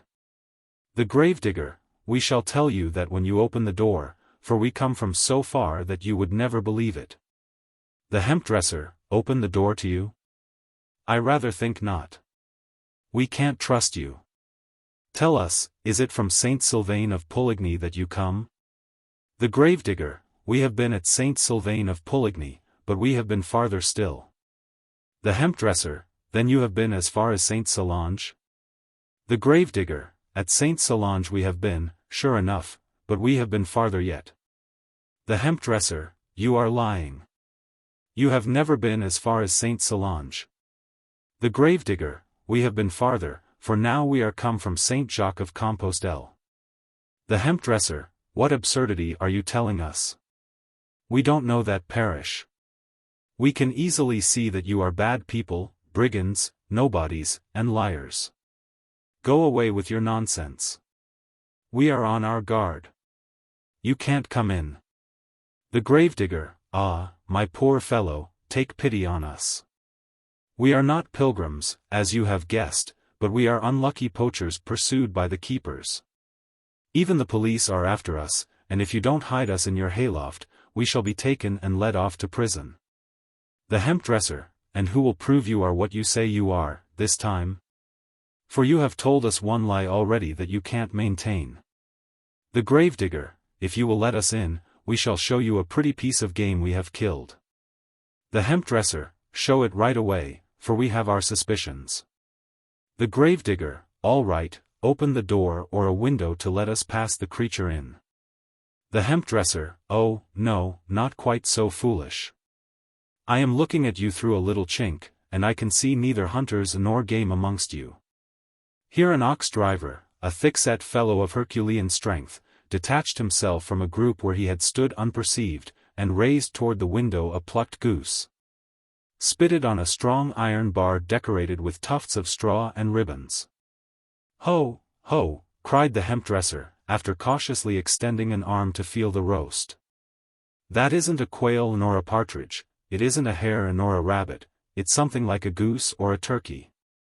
Upon my word, you're clever hunters, and that game didn't make you run very far.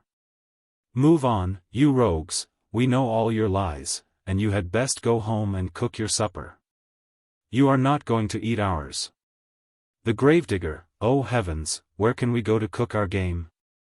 It is very little for so many as we, and, besides, we have neither place nor fire.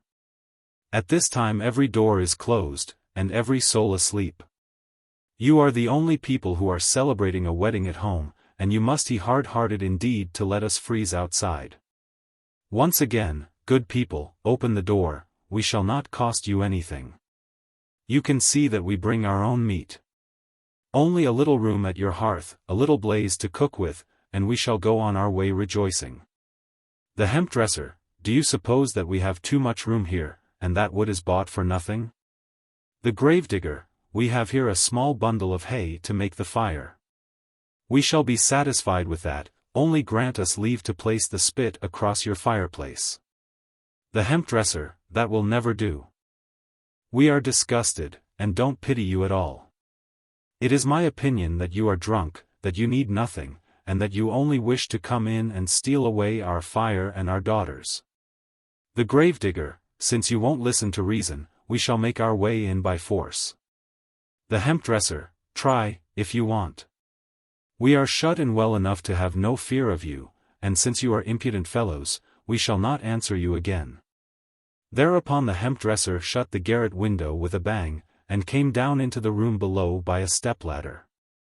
Then he took the bride by the hand, the young people of both sexes followed, and they all began to sing and chatter merrily, while the matrons sang in piercing voices, and shrieked with laughter in derision and bravado at those without who were attempting an attack. The besiegers, on their side, made a great hubbub. They discharged their pistols at the doors, made the dogs growl, whacked the walls, shook the blinds, and uttered frightful shrieks. In short, there was such a pandemonium that nobody could hear, and such a cloud of dust that nobody could see. And yet this attack was all a sham. The time had not come for breaking through the etiquette. If, in prowling about, anybody were to find an unguarded aperture, or any opening whatsoever, he might try to slip in unobserved, and then, if the carrier of the spit succeeded in placing his roast before the fire, and thus proved the capture of the hearth, the comedy was over and the bridegroom had conquered.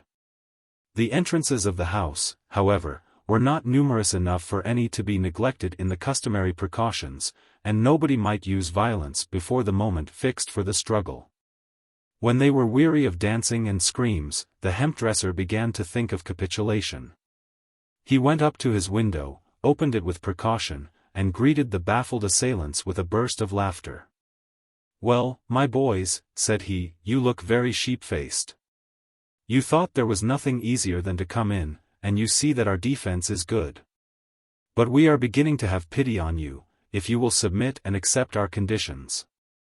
The gravedigger: "Speak, good people. Tell us what we must do to approach your hearth." The hemp-dresser: "You must sing, my friends. But sing a song we don't know, one that we can't answer by a better." "That's not hard to do," answered the gravedigger, and he thundered in a powerful voice. "6 months ago, 'twas in the spring, I wandered through the sprouting grass," answered the hemp-dresser in a slightly hoarse but terrible voice. "You must be jesting, my poor friends, singing us such time-worn songs. You see very well that we can stop you at the first word." "She was a prince's daughter. Right gladly would she wed," answered the hemp-dresser. "Come, move on to the next, we know that a little too well." The gravedigger: "How do you like this one? As I was journeying home from Nantes." The hemp-dresser: "Weary, oh, weary, was I. That dates from my grandmother's time. Let's have another."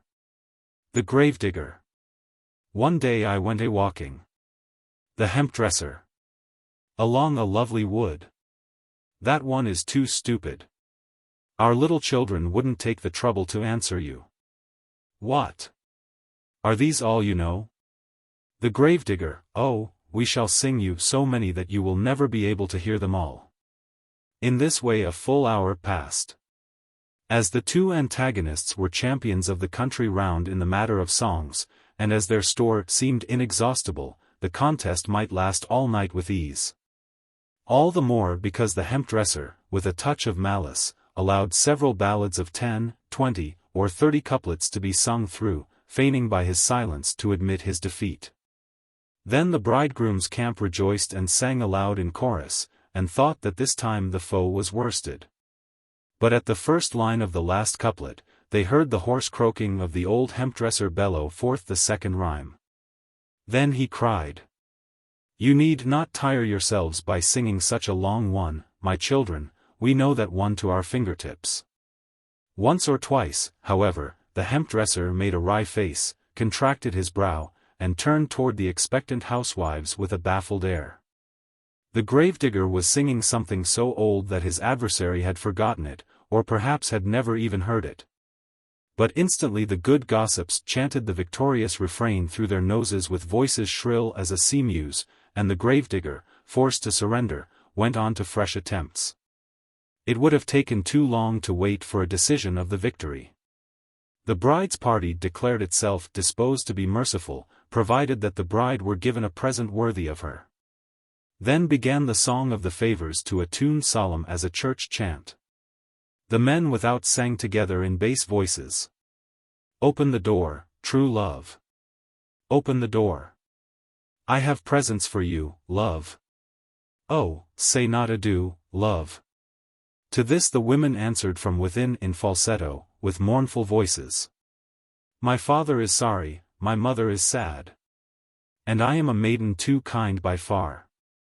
At such an hour my gate to unbar." The men took up the first verse as far as the fourth line and modified it thus. "And a handkerchief new, love." But, on behalf of the bride, the women answered in the same way as at first. For 20 couplets, at least, the men enumerated all the wedding presents, always mentioning something new in the last line: a handsome apron, pretty ribbons, a cloth dress, laces, a golden cross. And even 100 pins to complete the modest list of wedding presents. The refusal of the women could not be shaken, but at length the men decided to speak of a good husband, too, love. And the women answered, turning toward the bride and singing in unison with the men. "Open the door, true love. Open the door. Here's a sweetheart for you, love. Pray let us enter, too, love." Chapter 3. The Wedding. Immediately the hemp-dresser drew back the wooden bolt which barred the door within. At this time it was still the only fastening known in most of the dwellings of our hamlet. The groom's band burst into the bride's house, but not without a struggle. For the young men quartered within, and even the old hemp-dresser and the gossips, made it their duty to defend the hearth. The spit-bearer, upheld by his supporters, had to plant the roast before the fireplace.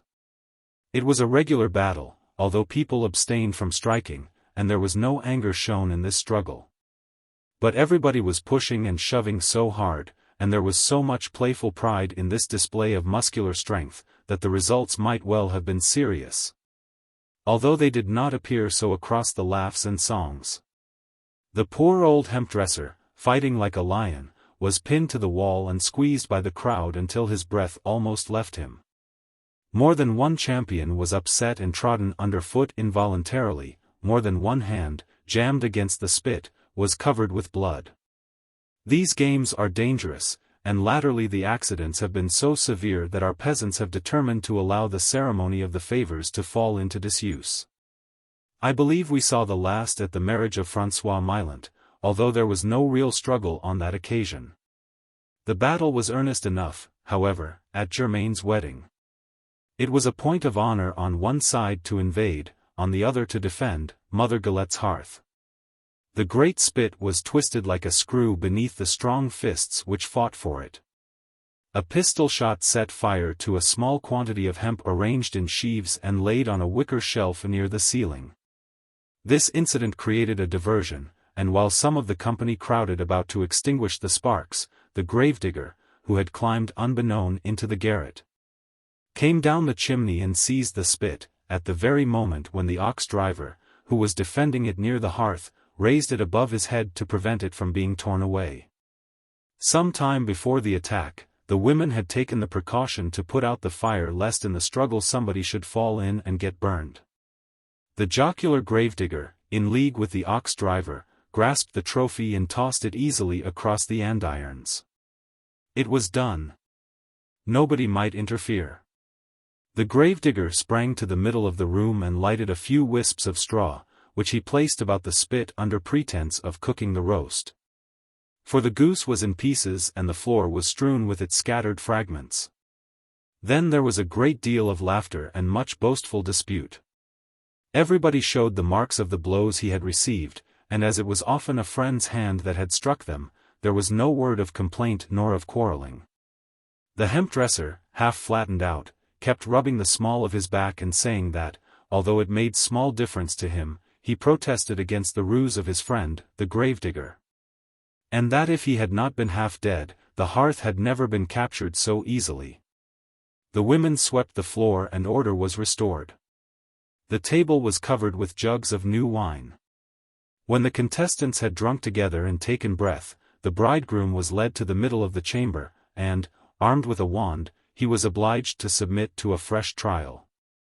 During the struggle, the bride and 3 of her companions had been hidden by her mother, godmother, and aunts, who had made the 4 girls sit down in a remote corner of the room while they covered them with a large white cloth. 3 friends of Marie's height, with caps of a uniform size, were chosen, so that when they were enveloped from head to toe by the cloth it was impossible to tell them apart. The bridegroom might not touch them, except with the tip of his staff, and then merely to designate which he thought to be his wife. They allowed him time enough to make an examination with no other help than his eyes afforded, and the women, placed on either side, kept zealous watch lest cheating should occur. Should he guess wrong, he might not dance with his bride, but only with her he had chosen by mistake. When Germain stood in front of these ghosts wrapped in the same shroud, he feared he should make a wrong choice. And, in truth, that had happened to many another, so carefully and conscientiously were the precautions made. His heart beat loud. Little Marie did her best to breathe hard and shake the cloth a little, but her malicious companions followed her example, and kept poking the cloth with their fingers. So that there were as many mysterious signals as there were girls beneath the canopy. The square headdresses upheld the cloth so evenly that it was impossible to discern the contour of a brow outlined by its folds. After 10 minutes' hesitation, Germain shut his eyes, commended his soul to God, and stretched out the wand at random. It touched the forehead of little Marie, who cast the cloth from her, and shouted with triumph. Then it was his right to kiss her, and lifting her in his strong arms, he bore her to the middle of the room, where together they opened the dance, which lasted until 2 in the morning. The company separated to meet again at 8. As many people had come from the country round, and as there were not beds enough for everybody, each of the village maidens took to her bed 2 or 3 other girls, while the men spread themselves pell-mell on the hay in the barn loft. You can imagine well that they had little sleep, for they did nothing but wrestle and joke, and tell foolish stories. Properly, there were 3 sleepless nights at weddings, and these we cannot regret. At the time appointed for departure, when they had partaken of milk soup, seasoned with a strong dose of pepper to stimulate the appetite, for the wedding feast gave promise of great bounty, the guests assembled in the farmyard. Since our parish had been abolished, we had to go half a league from home to receive the marriage blessing. It was cool and pleasant weather, but the roads were in such wretched condition that everybody was on horseback, and each man took a companion on his crupper, whether she were young or old. Germain started on the grey, and the mare, well-groomed, freshly shod, and decked out with ribbons, pranced about and snorted fire from her nostrils. The husbandman went to the cottage for his bride in company with his brother-in-law, Jacques, who rode the old grey, and carried Mother Guillette on the crupper, while Germain returned to the farmyard in triumph, holding his dear little wife before him. Then the merry cavalcade set out, escorted by the children, who ran ahead and fired off their pistols to make the horses jump. Mother Maurice was seated in a small cart, with Germain's 3 children and the fiddlers. They led the march to the sound of their instruments. Petit-Pierre was so handsome that his old grandmother was pride itself. But the eager child did not stay long at her side. During a moment's halt made on the journey, before passing through a difficult piece of road, he slipped away and ran to beg his father to carry him in front on the grey. "No, no," replied Germain, "that will call forth some disagreeable joke, we mustn't do it." "It's little that I care what the people of Saint Chartier say," said little Marie. "Take him up, Germain, please do, I shall be prouder of him than I am of my wedding gown." Germain yielded, and the pretty trio darted into the crowd borne by the triumphant gallop of the grey. And so it was. The people of Saint Chartier, although they were very sarcastic, and somewhat disdainful of the neighboring parishes which had been annexed to theirs, never thought of laughing when they saw such a handsome husband, such a lovely wife, and a child that a king's wife might court. Petit-Pierre was all dressed in light blue cloth, with a smart red waistcoat so short that it descended scarcely below his chin. The village tailor had fitted his armhole so tight that he could not bring his 2 little hands together. But, oh, how proud he was! He wore a round hat, with a black and gold cord, and a peacock's plume which stuck out proudly from a tuft of guinea feathers. A bunch of flowers, bigger than his head, covered his shoulder, and ribbons fluttered to his feet. The hemp dresser, who was also the barber and hairdresser of the district, had cut his hair evenly, by covering his head with a bowl, and clipping off the protruding locks, an infallible method for guiding the shears.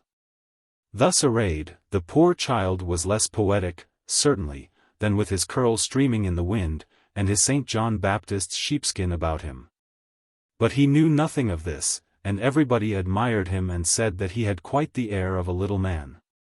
His beauty triumphed over everything, for what is there over which the exceeding beauty of childhood could not triumph?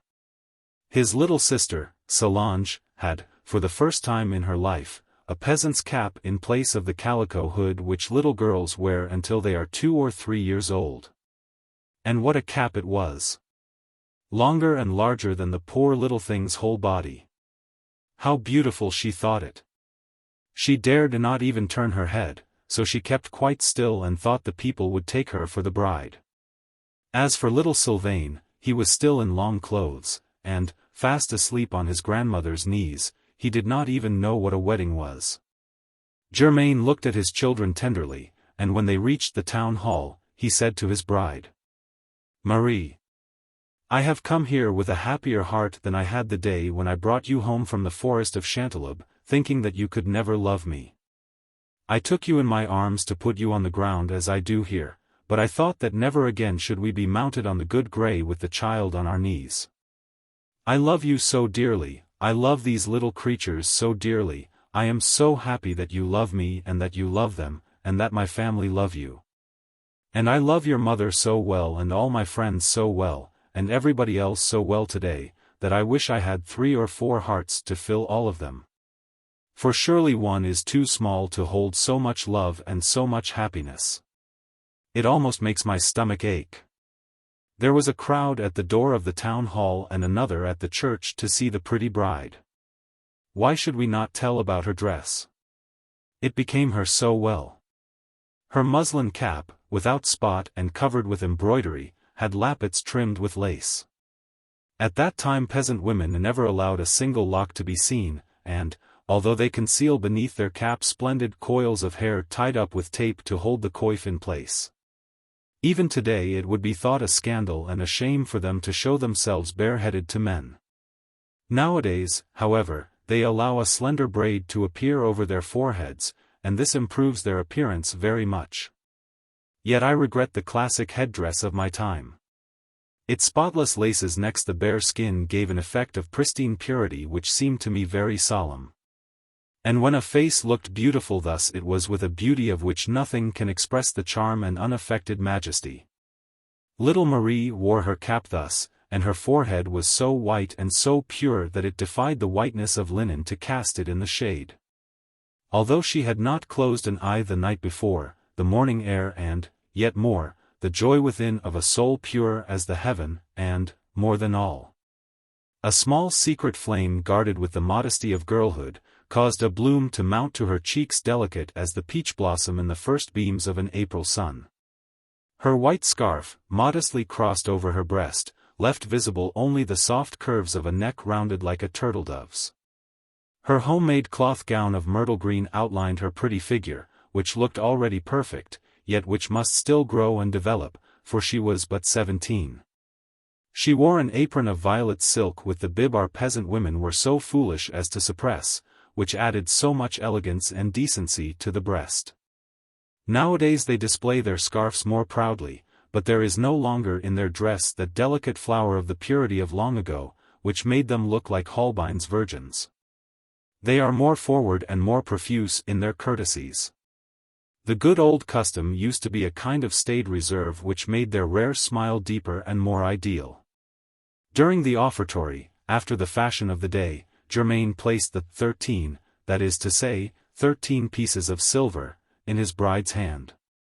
He slipped over her finger a silver ring of a form unchanged for centuries, but which is replaced for henceforth by the golden wedding ring. As they walked out of church, Marie said in a low voice, "Is this really the ring I wanted? Is it the one I asked you for, Germain?" "Yes," answered he, "my Catherine wore it on her finger when she died. There is but one ring for both my weddings." "Thank you, Germain," said the young woman, in a serious and impressive tone. "I shall die with it on, and if I go before you, you must keep it for the marriage of your little Solange." Chapter 4. The Cabbage. They mounted and returned very quickly to Bel. The feast was bountiful, and, mingled with songs and dances, it lasted until midnight. For 14 hours the old people did not leave the table. The gravedigger did the cooking, and did it very well. He was celebrated for this, and he would leave his fire to come in and dance and sing before and after every course. And yet this poor Father Bontemps was epileptic. Who would have thought it? He was fresh and strong, and merry as a young man. One day we found him in a ditch, struck down by his malady at nightfall. We carried him home with us, in a wheelbarrow, and we spent all night in caring for him. 3 days afterward, he was at a wedding, singing like a thrush, jumping like a kid, and bustling about after his old fashion. When he left a marriage, he would go to dig a grave, and nail up a coffin. Then he would become very grave, and though nothing of this appeared in his gay humor, it left a melancholy impression which hastened the return of his attacks. His wife was paralyzed, and had not stirred from her chair for 20 years. His mother is living yet, at 140, but he, poor man, so happy and good and amusing, was killed last year by falling from his loft to the sidewalk. Doubtless he died a victim to a fatal attack of his disease, and, as was his habit, had hidden in the hay, so as not to frighten and distress his family. In this tragic manner he ended a life strange as his disposition, a medley of things sad and mad, awful and gay, and, in the midst of all, his heart was ever good and his nature kind. Now we come to the third day of the wedding, the most curious of all, which is kept today in all its vigor. We shall not speak of the roast which they carry to the bridal bed. It is a very silly custom, and hurts the self-respect of the bride, while it tends to ruin the modesty of the attendant girls. Besides, I believe that it is practiced in all the provinces, and does not belong peculiarly to our own. Just as the ceremony of the wedding favors is a symbol that the heart and home of the bride are one, that of the cabbage is a symbol of the fruitfulness of marriage. When breakfast is over on the day after the wedding, this fantastic representation begins. Originally of Gallic derivation, it has passed through primitive Christianity, and little by little it has become a kind of mystery, or droll morality play of the Middle Ages. Two boys, the merriest and most intelligent of the company, disappear from breakfast, and after costuming themselves, return escorted by dogs, children, and pistol shots. They represent a pair of beggars, husband and wife, dressed in rags. The husband is the filthier of the two, it is vice which has brought him so low. The wife is unhappy and degraded only through the misdeeds of her husband. They are called the gardener and the gardener's wife, and they pretend it is their duty to guard and care for the sacred cabbage. The husband has several names, each with a meaning. Sometimes they call him the scarecrow, because his head is covered with straw or hemp, and because his legs and a portion of his body are surrounded with straw to hide his nakedness, ill-concealed by his rags. He has also a great belly, or hump, constructed of straw or hay underneath his blouse. Then he is known as the ragamuffin, on account of his covering of rags. Lastly he is termed the infidel, and this is most significant of all, because by his cynicism and his debauchery he is supposed to typify the opposite of every Christian virtue. He comes with his face all smeared with soot and the lees of wine, and sometimes made yet more hideous by a grotesque mask. An earthenware cup, notched and broken, or an old sabot attached to his girdle by a cord, shows that he has come to beg for alms of wine. Nobody refuses him, and he pretends to drink. Then he pours the wine on the ground by way of libation. At every step he falls, rolls in the mud, and feigns to be a prey to the most shameful drunkenness. His poor wife runs after him, picks him up, calls for help, arranges his hempen locks, which straggle forth in unkempt wisps from beneath his filthy hat, sheds tears over her husband's degradation, and pours forth pathetic reproaches. "Wretched man," she cries, "see the misery to which your wickedness has brought us. I have to spend all my time sewing and working for you, mending your clothes. You tear and bedraggle yourself incessantly.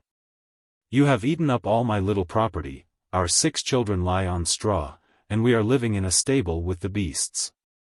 Here we are forced to beg for alms, and, besides, you are so ugly and vile and despicable that very soon they will be tossing us bread as if we were dogs. Ah, my poor people, take pity on us. Take pity on me. I haven't deserved my lot, and never had woman a more dirty and detestable husband. Help me to pick him up, else the wagons will run over him as they run over broken bottles, and I shall be a widow, and that will end by killing me with grief. Though all the world says it would be an excellent riddance for me." Such is the part of the gardener's wife, and her continued lamentations last during the entire play. For it is a genuine spontaneous comedy acted on the spur of the moment in the open air, along the roads and across the fields, aided by every chance occurrence that presents itself. Everybody shares in the acting, people within the wedding party and people without, wayfarers and dwellers in houses, for 3 or 4 hours of the day, as we shall see. The theme is always the same, but the variations are infinite. And it is here that we can see the instinct of mimicry, the abundance of droll ideas, the fluency, the wit at repartee, and even the natural eloquence of our peasants. The role of gardener's wife is entrusted commonly to a slender man, beardless and fresh of face, who can give a great appearance of truth to his personification and plays the burlesque despair naturally enough to make people sad and glad at once, as they are in real life. These thin, beardless men are not rare among us, and, strangely enough, they are sometimes most remarkable for their muscular strength.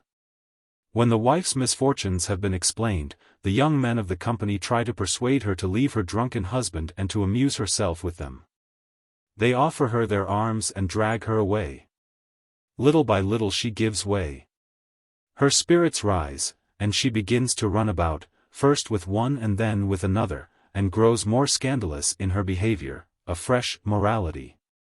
The ill conduct of the husband excites and aggravates the evil in the wife. Then the infidel wakes from his drunkenness.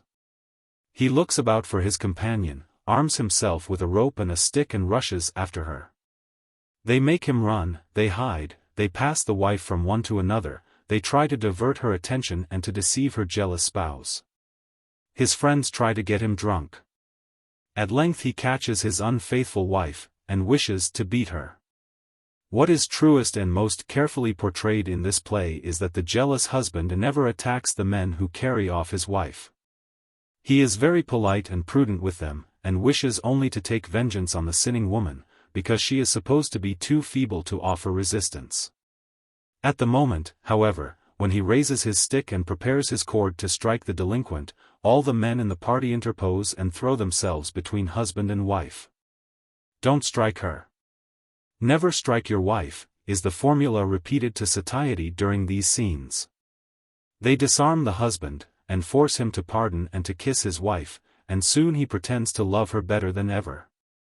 He walks along, his arm linked in hers, singing and dancing until, in a new access of drunkenness, he rolls upon the ground, and then begin all over again the lamentations of the wife.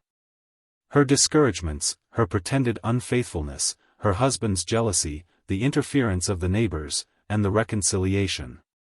In all this there is a simple and even coarse lesson, which, though it savors strongly of its middle-age origin, does not fail to fix its impression if not on the married folk, who are too loving or too sensible to have need of it, at least upon the children and the young people. The infidel, racing after young girls and pretending to wish to kiss them, frightens and disgusts them to such a degree that they fly in unaffected terror. His dirty face and his great stick, harmless as it is, make the children shriek aloud. It is the comedy of customs in their most elementary but their most striking state. When this farce is well under way, people make ready to hunt for the cabbage. They bring a stretcher and place upon it the infidel, armed with a spade, a cord, and a large basket. For powerful men raise him on their shoulders. His wife follows on foot, and after her come the elders, in a body with serious and thoughtful looks. Then the wedding march begins by couples to a step tuned to music. Pistol shots begin anew, and dogs bark louder than ever at the sight of the filthy infidel borne aloft in triumph. The children swing incense in derision with sabots fastened at the end of a cord. But why this ovation to an object so repulsive? They are marching to the capture of the sacred cabbage, emblem of the fruitfulness of marriage, and it is this drunkard alone who can bear the symbolic plant in his hand. Doubtless, there is in it a pre-Christian mystery which recalls the Saturnalian feasts or some rout of the Bacchanals. Perhaps this infidel, who is, at the same time, preeminently a gardener, is none other than Priapus himself, god of gardens and of drunkenness. A divinity who must have been pure and serious in his origin as is the mystery of birth, but who has been degraded bit by bit through license of manners and distraction of thought. However this may be, the triumphal procession arrives at the bride's house, and enters the garden. Then they select the choicest cabbage, and this is not done very quickly, for the old people keep consulting and disputing interminably, each one pleading for the cabbage he thinks most suitable. They put it to vote, and when the choice is made the gardener fastens his cord to the stalk, and moves away as far as the size of the garden permits. The gardener's wife takes care that the sacred vegetable shall not be hurt in its fall. The wits of the wedding, the hemp-dresser, the grave-digger, the carpenter, and the sabot-maker, form a ring about the cabbage, for men who do not till the soil, but pass their lives in other people's houses, are thought to be, and are really, wittier and more talkative than simple farmhands. One digs, with a spade, a ditch deep enough to uproot an oak. Another places on his nose a pair of wooden or cardboard spectacles. He fulfills the duties of engineer, walks up and down, constructs a plan, stares at the workman through his glasses, plays the pedant, cries out that everything will be spoiled, has the work stopped and begun afresh as his fancy directs, and makes the whole performance as long and ridiculous as he can. This is an addition to the formula of an ancient ceremony held in mockery of theorists in general, for peasants despise them royally, or from hatred of the surveyors who decide boundaries and regulate taxes, or of the workmen employed on bridges and causeways, who transform commons into highways, and suppress old abuses which the peasants love. Be this as it may, this character in the comedy is called the geometrician, and does his best to make himself unbearable to those who are toiling with pickaxe and shovel. After a quarter of an hour spent in mummery, and difficulties raised in order to avoid cutting the roots, and to transplant the cabbage without injury, while shovelfuls of dirt are tossed into the faces of the onlookers, so much the worse for him who does not retreat in time. For were he bishop or prince he must receive the baptism of earth. The infidel pulls the rope, the infidel's wife holds her apron, and the cabbage falls majestically amidst the applause of the spectators. Then a basket is brought, and the infidel pair plant the cabbage therein with every care and precaution. They surround it with fresh earth, and support it with sticks and strings, such as city florists use for their splendid potted camellias.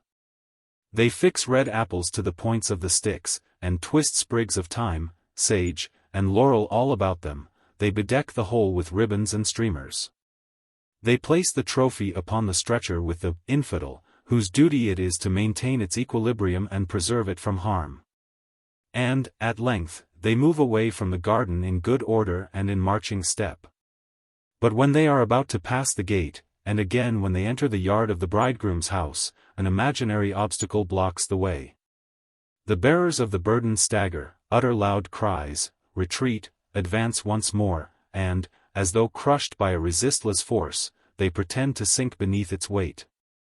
While this is going on, the bystanders shout loudly, exciting and steadying this human team. Slowly, slowly, my child. There, courage. Look out.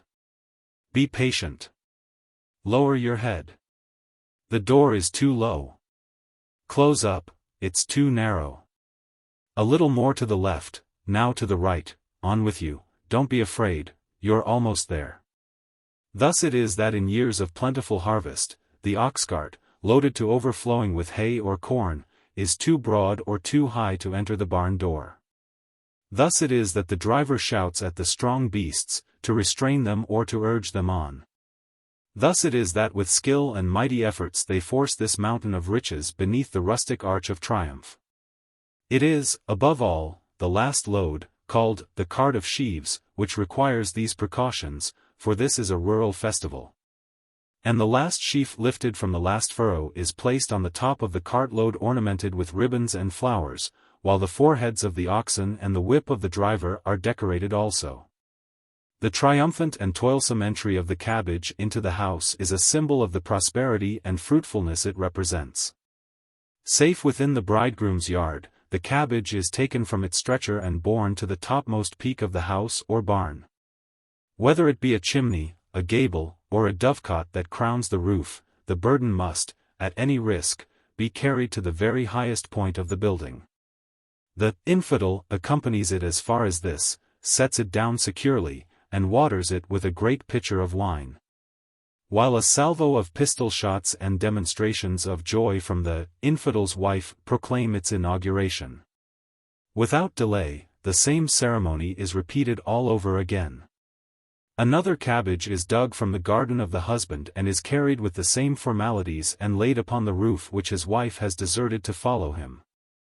These trophies remain in their places until the wind and the rain destroy the baskets and carry away the cabbage. Yet their lives are long enough to give some chance of fulfillment to the prophecies which the old men and women make with bows and courtesies. Beautiful cabbage, they say, live and flourish that our young bride may have a fine baby before a year is over.